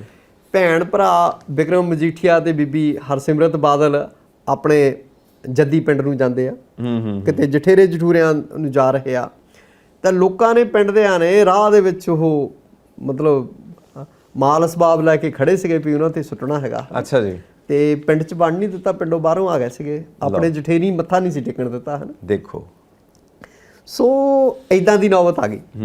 ਵਿਧਾਨ ਸਭਾ ਚੋਣਾਂ 'ਚ ਕਰਾਰੀ ਹਾਰ ਮਿਲੀ, ਆਪਾਂ ਸਾਰੇ ਹੀ ਜਾਣਦੇ, ਇੱਕ ਤਰ੍ਹਾਂ ਦਾ ਐਨ ਸਿਆਸੀ ਦ੍ਰਿਸ਼ ਤੋਂ ਲਾਂਭੇ ਕਰਕੇ ਰੱਖ ਦਿੱਤਾ ਲੋਕਾਂ ਨੇ। ਹੁਣ ਜਿਮਨੀ ਚੋਣ, ਪਹਿਲਾਂ ਮਾਨ ਸਾਹਿਬ ਦੇ ਘਰ ਜਾਂਦੇ ਆ, ਉਹ ਕਹਿੰਦੇ ਮੈਨੂੰ ਖੜਾ ਕਰਨ ਨਹੀਂ ਸੀ ਆਏ, ਉਮੀਦਵਾਰ ਬਣਾਉਣ ਨਹੀਂ ਸੀ ਆਏ, ਮੇਰੀ ਬੇਇੱਜ਼ਤੀ ਕਰਨ ਆਏ ਸੀ। ਇਹ ਆਪਣੇ ਬਿਆਨ ਦਿੱਤਾ ਸੀ ਨਾ ਸਿਮਰਨਜੀਤ ਮਾਨ ਹੋਰੀ। ਤੇ ਫਿਰ ਕਹਿੰਦੇ ਪਈ ਜੀ ਉਹ ਬੰਦੀ ਸਿੰਘ, ਉਹ ਕਹਿੰਦੇ ਵੀ ਬੰਦੀ ਸਿੰਘ, ਮੈਂ ਤਾਂ ਆਪ ਬੰਦੀ ਸਿੰਘ ਰਿਹਾ ਵੀ ਮੈਂ ਬਿਹਤਰ ਢੰਗ ਨਾਲ ਆਵਾਜ਼ ਉਠਾ ਸਕਦਾ ਹਾਂ ਜੀ ਜੀ। ਤੇ ਉਹ ਸੁੱਖ ਨਾਲ ਉਹ ਫੇਰ ਜਿੱਤ ਗਏ ਆ। ਤੇ ਅਕਾਲੀ ਕਿੱਥੇ ਜਾ ਪਏ ਤੁਸੀਂ ਦੇਖੋ, ਨੰਬਰ 1 ਤੇ ਸਿਮਰਨਜੀਤ ਸਿੰਘ ਮਾਨ, ਦੂਜੇ ਤੇ ਸ਼੍ਰੋਮਣੀ ਅਕਾਲੀ ਦਲ ਅੰਮ੍ਰਿਤਸਰ, ਦੂਜੇ ਨੰਬਰ ਤੇ ਘਰਾਚੋ ਸਾਹਿਬ ਗੁਰਮੇਲ ਹੋਰੀ ਹੋ ਗਿਆ, ਆਮ ਆਦਮੀ ਪਾਰਟੀ, ਤੀਜੇ ਨੰਬਰ ਤੇ ਕਾਂਗਰਸ ਆ ਗਈ, ਚੌਥੇ ਤੇ ਭਾਜਪਾ ਆ ਗਈ, ਤੇ ਇਹ 5ਵੇਂ ਨੰਬਰ ਤੇ ਜ਼ਮਾਨਤ ਵੀ ਜ਼ਬਤ ਹੋ ਗਈ ਬੀਬੀ ਜੀ ਦੀ, ਦੇਖੋ ਹੈ ਨਾ ਕੀ ਹਾਲਾਤ ਆ ਗਏ। ਉਹ ਫਿਰ ਰੌਲਾ ਰੱਪਾ ਪਿਆ ਵੀ ਸੁਖਬੀਰ ਨੇ ਅਸਤੀਫਾ ਦੇ ਦਿੱਤਾ। ਇਹਦੇ ਦੌਰਾਨ ਕੀ ਹੁੰਦਾ ਵੀ ਜਗਮੀਤ ਬਰਾੜ, ਕਈ ਪਾਰਟੀਆਂ ਉਹਨਾਂ ਨੇ ਵੀ ਬਦਲੀਆਂ, TMC ਵੀ ਇੱਕ ਵਾਰੀ ਪੰਜਾਬ 'ਚ ਬਣਾ ਲਈ ਸੀ ਉਹਨਾਂ ਨੇ, ਤ੍ਰਿਣਮੂਲ ਕਾਂਗਰਸ ਦੇ ਇੱਥੇ, ਹੈ ਨਾ। ਤੇ ਆਗੂ ਪੜ੍ਹੇ ਲਿਖੇ ਆ, ਪੰਜਾਬ ਯੂਨੀਵਰਸਿਟੀ ਤੋਂ ਕਿਸੇ ਵੇਲੇ ਲਾ ਗ੍ਰੈਜੂਏਟ ਨੇ ਪੰਜਾਬ ਯੂਨੀਵਰਸਿਟੀ ਦੇ। ਜਦੋਂ ਇਲੈਕਸ਼ਨਸ ਦਾ ਦੌਰ ਸੀ, ਹਾਂਜੀ, 3 ਮਹੀਨੇ ਪਹਿਲਾਂ ਜਦੋਂ ਇਲੈਕਸ਼ਨਸ ਹੋਈਆਂ ਨੇ ਜੀ, ਉਦੋਂ ਵੀ ਸ਼੍ਰੋਮਣੀ ਅਕਾਲੀ ਦਲ ਨੇ ਕਾਫੀ ਜ਼ੋਰ ਲਾਇਆ ਜੀ, ਪਰ ਲੋਕਾਂ ਦੀ ਸੋਚ ਦਾ ਹਿੱਸਾ ਨਹੀਂ ਬਣ ਸਕੇ ਔਰ ਸਟਿਲ ਉਹੀ ਲੋਕਾਂ ਦੀ ਸੋਚ ਦਾ ਹਿੱਸਾ ਨਹੀਂ, ਕਿਉਂਕਿ ਇੱਕ ਤਾਂ ਇਹਨਾਂ ਦੀ ਪੁਰਾਣੀ ਕਾਰਗੁਜ਼ਾਰੀ, ਦੂਜੇ ਇਹਨਾਂ ਦੇ ਇਲਜ਼ਾਮ ਜਿਹੜੇ ਲੱਗੇ ਹੋਏ ਨੇ। ਮਜੀਠੀਆ ਸਾਹਿਬ ਦਾ ਜੇਲ੍ਹ 'ਚ ਜਾਣਾ, ਉਹ ਡਰੱਗ ਮਾਮਲੇ ਦੇ ਵਿੱਚ ਇਹਨਾਂ ਦੇ ਉੱਤੇ ਇਲਜ਼ਾਮ ਲੱਗਣੇ, ਇਹ ਸਾਰਾ ਕੁਝ ਨਾ ਪੰਜਾਬ ਦੇ ਵਿੱਚ ਆਮ ਲੋਕ ਇਹ ਸਮਝਦੇ ਆ ਪਈ ਇਹਨਾਂ ਨੇ ਚਿੱਟੇ ਤੇ ਲੋਕਾਂ ਨੂੰ ਲਾਇਆ, ਬਿਲਕੁਲ ਨਸ਼ੇ ਇਹਨਾਂ ਨੇ ਲਿਆਂਦੇ, ਇਹ ਸਮਝਿਆ ਜਾਂਦਾ। ਤੇ ਦੂਸਰੀ ਗੱਲ ਇਹ ਪਈ, ਉਹ ਹੁਣ ਕੀ ਹੁੰਦਾ ਪਈ, ਜਗਮੀਤ ਬਰਾੜ ਹੋਰੀ ਅੱਜ ਕੱਲ੍ਹ ਅਕਾਲੀ ਦਲ 'ਚ ਹਨ, ਉਹਨਾਂ ਨੇ ਮਾਝੇ ਮਾਲਵੇ ਤੇ ਦੁਆਬੇ ਦੇ ਵਿੱਚ 3 ਸੀਨੀਅਰ ਆਗੂ ਜਿਹੜੇ ਆ ਪ੍ਰਧਾਨ ਲਾਏ ਹੈਗੇ ਆ, ਹਨਾ, ਮਾਝੇ ਮਾਲਵੇ ਦੁਆਬੇ ਦੇ। ਤਾਂ ਇਹਦੇ ਦੌਰਾਨ ਇਹ ਜੇ ਮਤਲਬ ਉਹ ਦੇਖਿਆ ਜਾਵੇ ਵੀ 3 ਪ੍ਰਧਾਨ ਉਹਨਾਂ ਨੇ ਕਾਰਜਕਾਰੀ ਲਾਏ ਆ, ਕਾਰਜਕਾਰੀ ਪ੍ਰਧਾਨ ਲਾਉਣ ਦੀ 3 ਖਿੱਤਿਆਂ ਦੇ ਲਈ ਕੀ ਲੋੜ ਪੈ ਗਈ, ਹੈ ਨਾ। ਬਿਲਕੁਲ ਸਰ। ਤੇ ਉਹਦੇ ਦੌਰਾਨ ਇਦਾਂ ਦਾ ਰੌਲਾ ਰੱਪਾ ਪੈ ਗਿਆ ਪਈ, ਜਿਹੜਾ ਹੈਗਾ ਇਹਨਾਂ ਨੇ ਅਸਤੀਫਾ ਦੇ ਦਿੱਤਾ, ਉਹਦੇ ਲਈ ਫਿਰ ਸਫਾਈਆਂ ਦਿੰਦੇ ਆ। ਬਲਵਿੰਦਰ ਸਿੰਘ ਭੁੰਦੜ ਬੜੇ ਸਿਆਣੇ ਆਗੂ ਆ ਇਹਨਾਂ ਦੇ, ਉਹਨਾਂ ਨੂੰ ਸਫਾਈ ਦੇਣੀ ਪਈ। ਨਾਲ ਜਿਹੜੇ ਆ ਇਹਨਾਂ ਦੇ ਮੀਡੀਆ ਸਲਾਹਕਾਰ ਹਰਚਰਨ ਬੈਂਸ ਵੀ ਬੈਠੇ ਨੇ ਮਾਲਪੁਰ ਵਾਲੇ, ਔਰ ਚਰਨਜੀਤ ਬਰਾੜ ਹੋਰੀ ਪ੍ਰੈਸ ਕਾਨਫਰੰਸ ਵਿੱਚ ਸੀਗੇ, ਉਹਨਾਂ ਨੇ ਫਿਰ ਸ਼ਾਮ ਤੱਕ ਸਫਾਈਆਂ ਦਿੰਦੇ ਰਹੇ ਵੀ ਨਹੀਂ ਭਾਈ ਇੱਦਾਂ ਦੀ ਕੋਈ ਗੱਲ ਨਹੀਂ, ਉਹੀ ਸਾਡੇ ਆਗੂ ਆ। ਦੇਖੋ, ਜਦ ਤੱਕ ਇੱਕ ਗੱਲ ਤਾਂ ਸੰਜੀਵ ਜੀ ਸਾਨੂੰ ਮੰਨਣੀ ਚਾਹੀਦੀ ਆ ਭਈ ਪੰਜਾਬ ਲਈ ਜੇ ਕੁਛ ਕਿਸੇ ਨੇ ਕੀਤਾ ਤਾਂ ਉਹ ਅਕਾਲੀਆਂ ਨੇ ਹਾਂ ਦਾ ਨਾਰਾ ਮਾਰਿਆ, ਅਕਾਲੀਆਂ ਨੇ ਮੋਰਚੇ ਲਾਏ, ਪਰ ਜਿਹੜਾ ਮੌਜੂਦਾ ਅਕਾਲੀ ਦਲ ਆ ਉਹ ਉਸ ਅਕਾਲੀ ਦਲ ਦੇ ਪਾਸਕੂ ਨਹੀਂ, ਉਹਦੇ ਨਾਲ ਕੋਈ ਲੈਣਾ ਦੇਣਾ ਨਹੀਂ, ਆਪਣੀ ਲੀਹ ਤੋਂ ਥਿੜਕ ਚੁੱਕੇ, ਬਹੁਤ ਪੰਥ ਦੀ ਲੀਹ ਤੋਂ ਥਿੜਕ ਚੁੱਕੇ ਨੇ, ਕਦੋਂ ਉਹਦੇ ਲੀਹੋਂ ਲੱਥ ਚੁੱਕੇ, ਬਹੁਤ ਦੇਰ ਤੋਂ। ਔਰ ਸਿੱਖੀ ਨਾਲ ਸੰਬੰਧਿਤ ਜਿਹੜੀਆਂ ਸੰਸਥਾਵਾਂ ਆ, ਚਾਹੇ ਉਹ HEPC ਹੋਵੇ, ਚਾਹੇ ਅਕਾਲ ਤਖਤ ਹੋਵੇ, ਉਹਨਾਂ ਦਾ ਜਾਣੀ ਕਿ ਜਿੰਨਾ ਨੁਕਸਾਨ ਬਾਦਲ ਪਰਿਵਾਰ ਨੇ ਕੀਤਾ ਇੰਨਾ ਕਿਸੇ ਹੋਰ ਨੇ ਅੱਜ ਤੱਕ ਨਹੀਂ ਕੀਤਾ। ਇਹਨਾਂ ਇਲੈਕਸ਼ਨਸ ਦੇ ਵਿੱਚ ਜਦੋਂ ਵੱਡੇ ਬਾਦਲ ਸਾਹਿਬ ਨੂੰ ਲੈ ਕੇ ਆਏ ਨੇ ਫੀਲਡ ਦੇ ਵਿੱਚ ਇਲੈਕਸ਼ਨਸ ਲੜਵਾਉਣ ਵਾਸਤੇ ਜੀ, ਉਹ ਇੱਕ ਵਾਰੀ ਫਿਰ ਤੋਂ ਸੰਕੇਤ ਦੇਣ ਦੀ ਕੋਸ਼ਿਸ਼ ਕੀਤੀ ਕਿ ਅਸੀਂ ਪੰਥ ਦੀਆਂ ਲੀਹਾਂ ਤੇ ਮੁੜ ਕੇ ਤੁਰਨ ਦੀ ਕੋਸ਼ਿਸ਼ ਕਰਨ ਲੱਗੇ ਹਾਂ, ਬਿਲਕੁਲ, ਪਰ ਸਫਲਤਾ ਨਹੀਂ ਮਿਲੀ। ਔਰ ਉਹਨਾਂ ਨੂੰ 96 ਸਾਲ ਦੀ ਉਮਰ ਦੇ ਵਿੱਚ ਜਦੋਂ ਬੰਦੇ ਭਜਨ ਬੰਦਗੀ ਕਰਦੇ ਆ, ਰੱਬ ਦਾ ਨਾਮ ਲੈਂਦੇ ਆ, ਉਦੋਂ ਚੋਣ ਲੜਨ ਦੀ ਕੀ ਲੋੜ ਪੈ ਗਈ ਹੈ ਨਾ। ਮਤਲਬ ਇਹਦਾ ਮਤਲਬ ਲਾਲਚ ਜਿਹੜਾ ਆ ਉਹ ਨਹੀਂ ਤਿਆਗ ਸਕੇ, ਗੱਦੀ ਦਾ ਮੋਹ ਨਹੀਂ ਤਿਆਗ ਸਕੇ। ਪਾਰਟੀ ਕਹਿੰਦੀ ਹੈ ਜਾਂ ਪਾਰਟੀ ਦੀ ਰਿਕੁਆਇਰਮੈਂਟ ਹੈ ਕਿ ਤੁਸੀਂ ਅੱਗੇ ਆਓ, ਉਹਨਾਂ ਨੇ ਤਾਂ ਇਹ ਕਿਹਾ ਕਿ ਪਾਰਟੀ ਦਾ ਆਦੇਸ਼ ਮੈਂ ਮੰਨਿਆ। 5 ਵਾਰੀ ਤੁਸੀਂ ਮੁੱਖ ਮੰਤਰੀ ਬਣ ਗਏ ਆ, ਪੁੱਤ ਡਿਪਟੀ ਚੀਫ ਮਿਨਿਸਟਰ ਰਹਿ ਚੁੱਕਾ ਤੇ ਹਾਲੇ ਕੋਈ ਭੁੱਖ ਰਹਿ ਗਈ?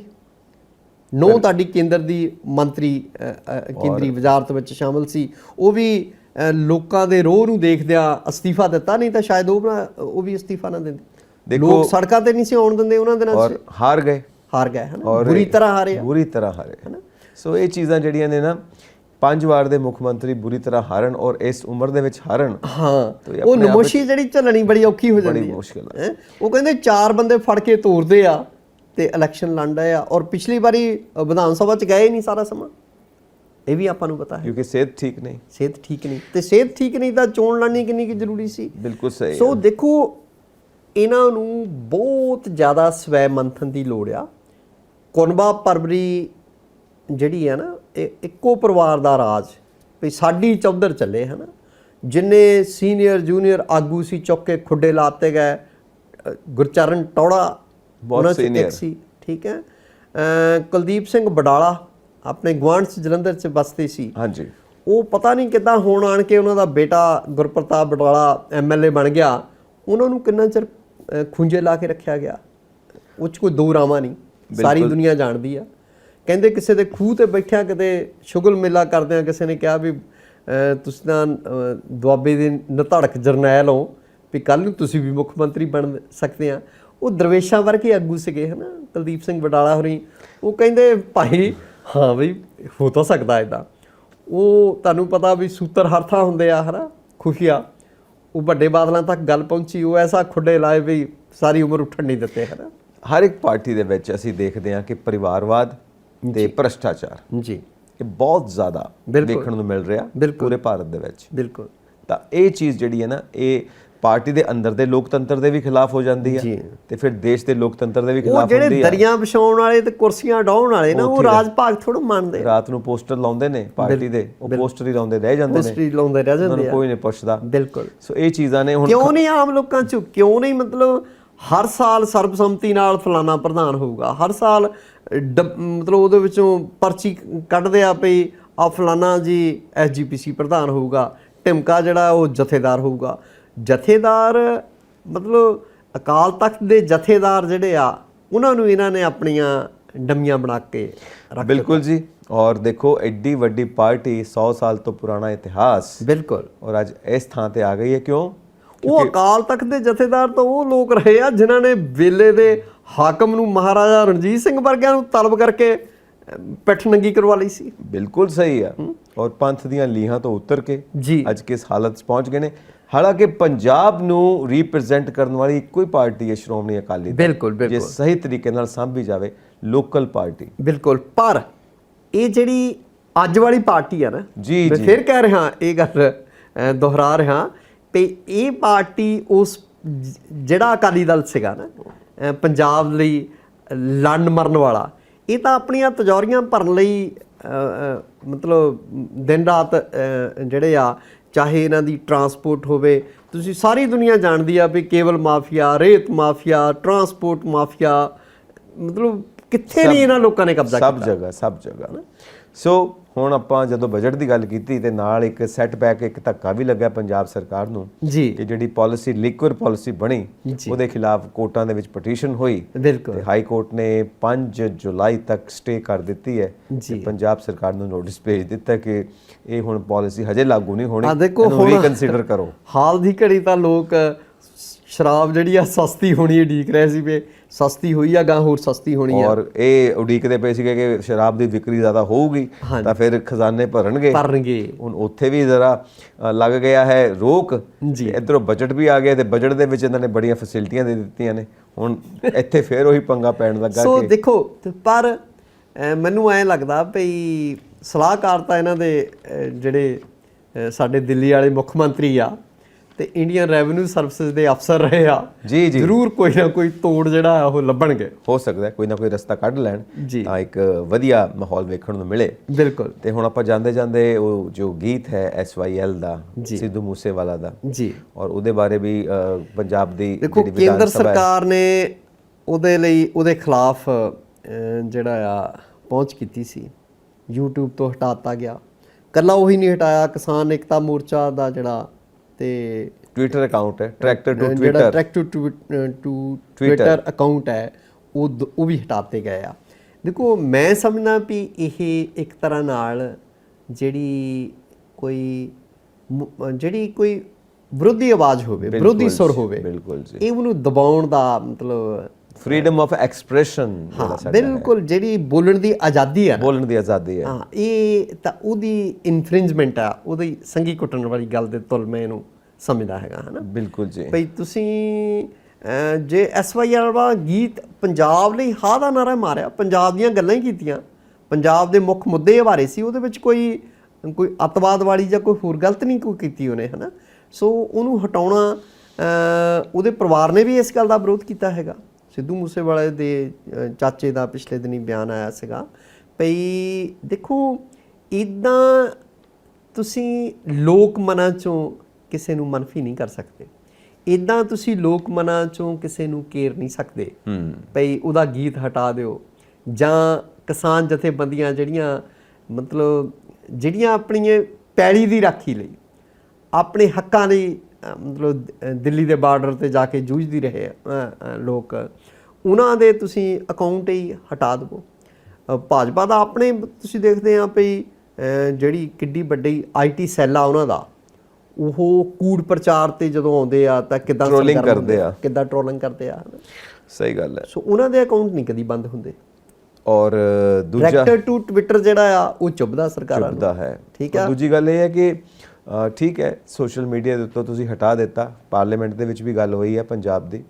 ਸੋ ਇਹ ਸਾਰੀਆਂ ਗੱਲਾਂ ਮਾਹੌਲ ਤਾਂ ਇਹੀ ਬਣਾਉਂਦੀਆਂ ਨੇ ਕਿ ਜਦੋਂ ਵੀ ਤੁਸੀਂ ਕੋਈ ਐਸੀ ਚੀਜ਼ ਐਕਸਪ੍ਰੈਸ ਕਰਦੇ ਹੋ ਜੋ ਕਿਤੇ ਨਾ ਕਿਤੇ ਜੋ ਵੱਡੀਆਂ ਪਾਵਰਸ ਵਾਲੇ ਲੋਕ ਨੇ ਉਹਨਾਂ ਨੂੰ ਸੂਟ ਨਹੀਂ ਕਰਦੀ ਜਾਂ ਉਹਨਾਂ ਦੀ ਵਿਚਾਰਤ ਨੂੰ ਸੂਟ ਨਹੀਂ ਕਰਦੀ, ਭਾਵੇਂ ਤੁਸੀਂ ਸੱਚੇ ਵੀ ਹੋਵੋ, ਸਹੀ ਵੀ ਹੋਵੋ, ਪਰ ਤੁਹਾਨੂੰ ਹਟਾ ਦਿੱਤਾ ਜਾਂਦਾ ਹੈ। ਬਿਲਕੁਲ।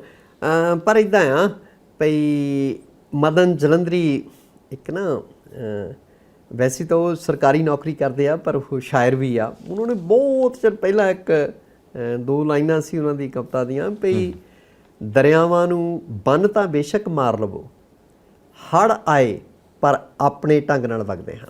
ਸਹੀ ਹੈ ਭਈ ਜਦੋਂ ਹੜ੍ਹ ਆਉਂਦੇ ਆ ਨਾ ਫਿਰ ਜਿਹੜੇ ਬੰਨੇ ਹੁੰਦੇ ਆ ਉਹ ਹੱਦ ਬੰਨੇ ਸਾਰੇ ਰੋੜ ਕੇ ਲੈ ਜਾਂਦੇ ਆ। ਠੀਕ ਹੈ। ਸੋ ਇੱਕ ਗੱਲ ਹੋਰ ਹੋ ਰਹੀ ਹੈ ਪੰਜਾਬ ਦੀ ਵਿਧਾਨ ਸਭਾ ਦੇ ਵਿੱਚ ਅਗਨੀਪਥ ਨੂੰ ਲੈ ਕੇ ਜੀ, ਔਰ ਸੁਖਪਾਲ ਖਹਿਰਾ ਸਾਹਿਬ ਨੇ ਇਸ ਮੁੱਦੇ ਨੂੰ ਚੁੱਕਿਆ ਕਿ ਪੰਜਾਬ ਗਵਰਨਮੈਂਟ ਕੀ ਕਰਦੀ ਪਈ ਹੈ ਜੀ। ਮਾਨ ਸਾਹਿਬ ਨੇ ਪ੍ਰੋਮਿਸ ਕੀਤਾ ਕਿ ਇੱਕ ਵਿਸ਼ਵਾਸ ਦਵਾਇਆ ਕਿ ਕੋਈ ਨਾ ਕੋਈ ਅਸੀਂ ਕਾਨੂੰਨ ਇਹਦੇ ਉੱਤੇ ਕੋਈ ਨਾ ਕੋਈ ਮਤਾ ਜ਼ਰੂਰ ਪਾਸ ਕਰਾਂਗੇ ਤਾਂ ਕਿ ਕੇਂਦਰ ਸਰਕਾਰ ਨੂੰ ਅਸੀਂ ਕੁਝ ਕਹਿ ਸਕੀਏ ਇਸ ਯੋਜਨਾ ਦੇ ਉੱਤੇ ਵੀ ਇਹਨੂੰ ਰੋਕਿਆ ਜਾਵੇ ਜਾਂ ਠੱਲ ਪਾਈ ਜਾਵੇ ਜਾਂ ਇਹਦੇ 'ਚ ਕੋਈ ਤਰਮੀਮ ਕੀਤੀ ਜਾਵੇ। ਅਸੀਂ ਉਹਨਾਂ ਨੂੰ ਕਹਿਣ ਦੇ ਯੋਗ ਬਣੀਏ, ਇਸ ਕਰਕੇ ਅਸੀਂ ਇੱਕ ਮਤਾ ਪਾਸ ਕਰਾਂਗੇ ਜੀ। ਇੱਦਾਂ ਦੀ ਸੰਭਾਵਨਾ ਹੈ ਬਿਲਕੁਲ ਭਈ ਪੰਜਾਬ ਸਰਕਾਰ ਕੋਈ ਮਤਾ ਲਿਆਵੇ। ਤੇ ਮਤਾ ਤਾਂ ਅੱਗੇ ਪਾਣੀਆਂ ਬਾਰੇ ਵੀ, ਦਰਿਆਈ ਪਾਣੀਆਂ ਬਾਰੇ ਵੀ ਪਾਸ ਕੀਤਾ, ਚੰਡੀਗੜ੍ਹ ਬਾਰੇ ਵੀ ਪਾਸ ਕੀਤਾ, ਪਰ ਮਤੇ ਰੁਲਦੇ ਰਹਿੰਦੇ ਆ। ਜਦੋਂ ਕੇਂਦਰੀ ਹਕੂਮਤਾਂ ਆਪਣੀ ਮਰਜ਼ੀ ਤੇ ਆ ਜਾਣ ਤਾਂ ਫਿਰ ਉਹ ਮਤਿਆਂ ਦੀ ਪਰਵਾਹ ਨਹੀਂ ਕਰਦੀਆਂ। ਮਤਾ ਉਹ ਫਿਰ ਰਾਜਪਾਲਾਂ ਕੋਲੇ ਪੈ ਰਹਿੰਦੇ ਆ। ਸੋ ਦੇਖੋ ਆਪ ਕੀ ਕਰਦੀ ਆ, ਕਿੰਨਾ ਕੇਂਦਰ ਤੇ ਦਬਾਅ ਬਣਾਉਂਦੀ ਆ ਤੇ ਇਹਦਾ ਕੀ ਹੱਲ ਨਿਕਲਦਾ। ਵੈਸੇ ਤੇ ਪੂਰੇ ਭਾਰਤ ਦੇ ਵਿੱਚ ਹੀ ਇਸ ਗੱਲ ਨੂੰ ਲੈ ਕੇ ਚਰਚਾ ਮਗੀ ਹੋਈ ਹੈ ਔਰ ਨੌਜਵਾਨ ਵਰਗ ਕਾਫੀ ਇਹਦੇ ਉੱਤੇ ਤੁਸੀਂ ਕਹਿ ਸਕਦੇ ਹੋ ਨਿਰਾਸ਼ਾ ਔਰ ਬੇਚੈਨੀ ਫੈਲੀ ਹੋਈ ਹੈ। ਇਨਸਿਕਿਉਰਿਟੀ ਆ। ਦੇਖੋ ਫਿਊਚਰ ਦਾ ਕੀ ਹੋਏਗਾ, ਸਾਡੇ ਦਾ ਭਵਿੱਖ ਦਾ ਕੀ ਬਣੂਗਾ, ਸਾਡੇ ਮੁਸਤਕਬਲ ਦਾ ਕੀ ਬਣੂਗਾ, ਹੈ ਨਾ। ਸੋ ਖੈਰ ਇੱਦਾਂ ਆ ਭਈ ਸੰਜੀਵ ਜੀ ਸਰਕਾਰਾਂ ਨਾ ਲੋਕਾਂ ਦੀ ਬਿਹਤਰੀ ਲਈ ਸੋਚਣ ਤਾਂ ਫਿਰ ਘੜੀ ਕੱਢਦੀਆਂ ਹੁੰਦੀਆਂ, ਤੇ ਨਹੀਂ ਤਾਂ ਲੋਕ ਸਰਕਾਰਾਂ ਨੂੰ ਹਟਾ ਵੀ ਦਿੰਦੇ ਆ, ਆਉਂਦੀਆਂ ਚੋਣਾਂ 'ਚ ਹਰਾ ਵੀ ਦਿੰਦੇ ਆ, ਜਿਤਾ ਵੀ ਦਿੰਦੇ ਆ, ਹੈ ਨਾ। ਐਂਟੀ ਇਨਕੰਬੈਂਸੀ ਆਮ ਹੀ ਆਪਾਂ ਲਫ਼ਜ਼ ਸੁਣਦੇ ਆ ਭਈ ਬਸ ਜਿਹੜੇ ਬੈਠੇ ਆ ਗੱਦੀ ਤੇ ਉਹਨਾਂ ਨੂੰ ਪਾਸੇ ਕਰੋ, ਅਗਲਾ ਜਿਹੜਾ ਮਰਜ਼ੀ ਆ ਜਾਵੇ। ਬਿਲਕੁਲ, ਲੋਕ ਇਦਾਂ ਵੀ ਫਿਰ ਆਉਂਦੇ ਆ।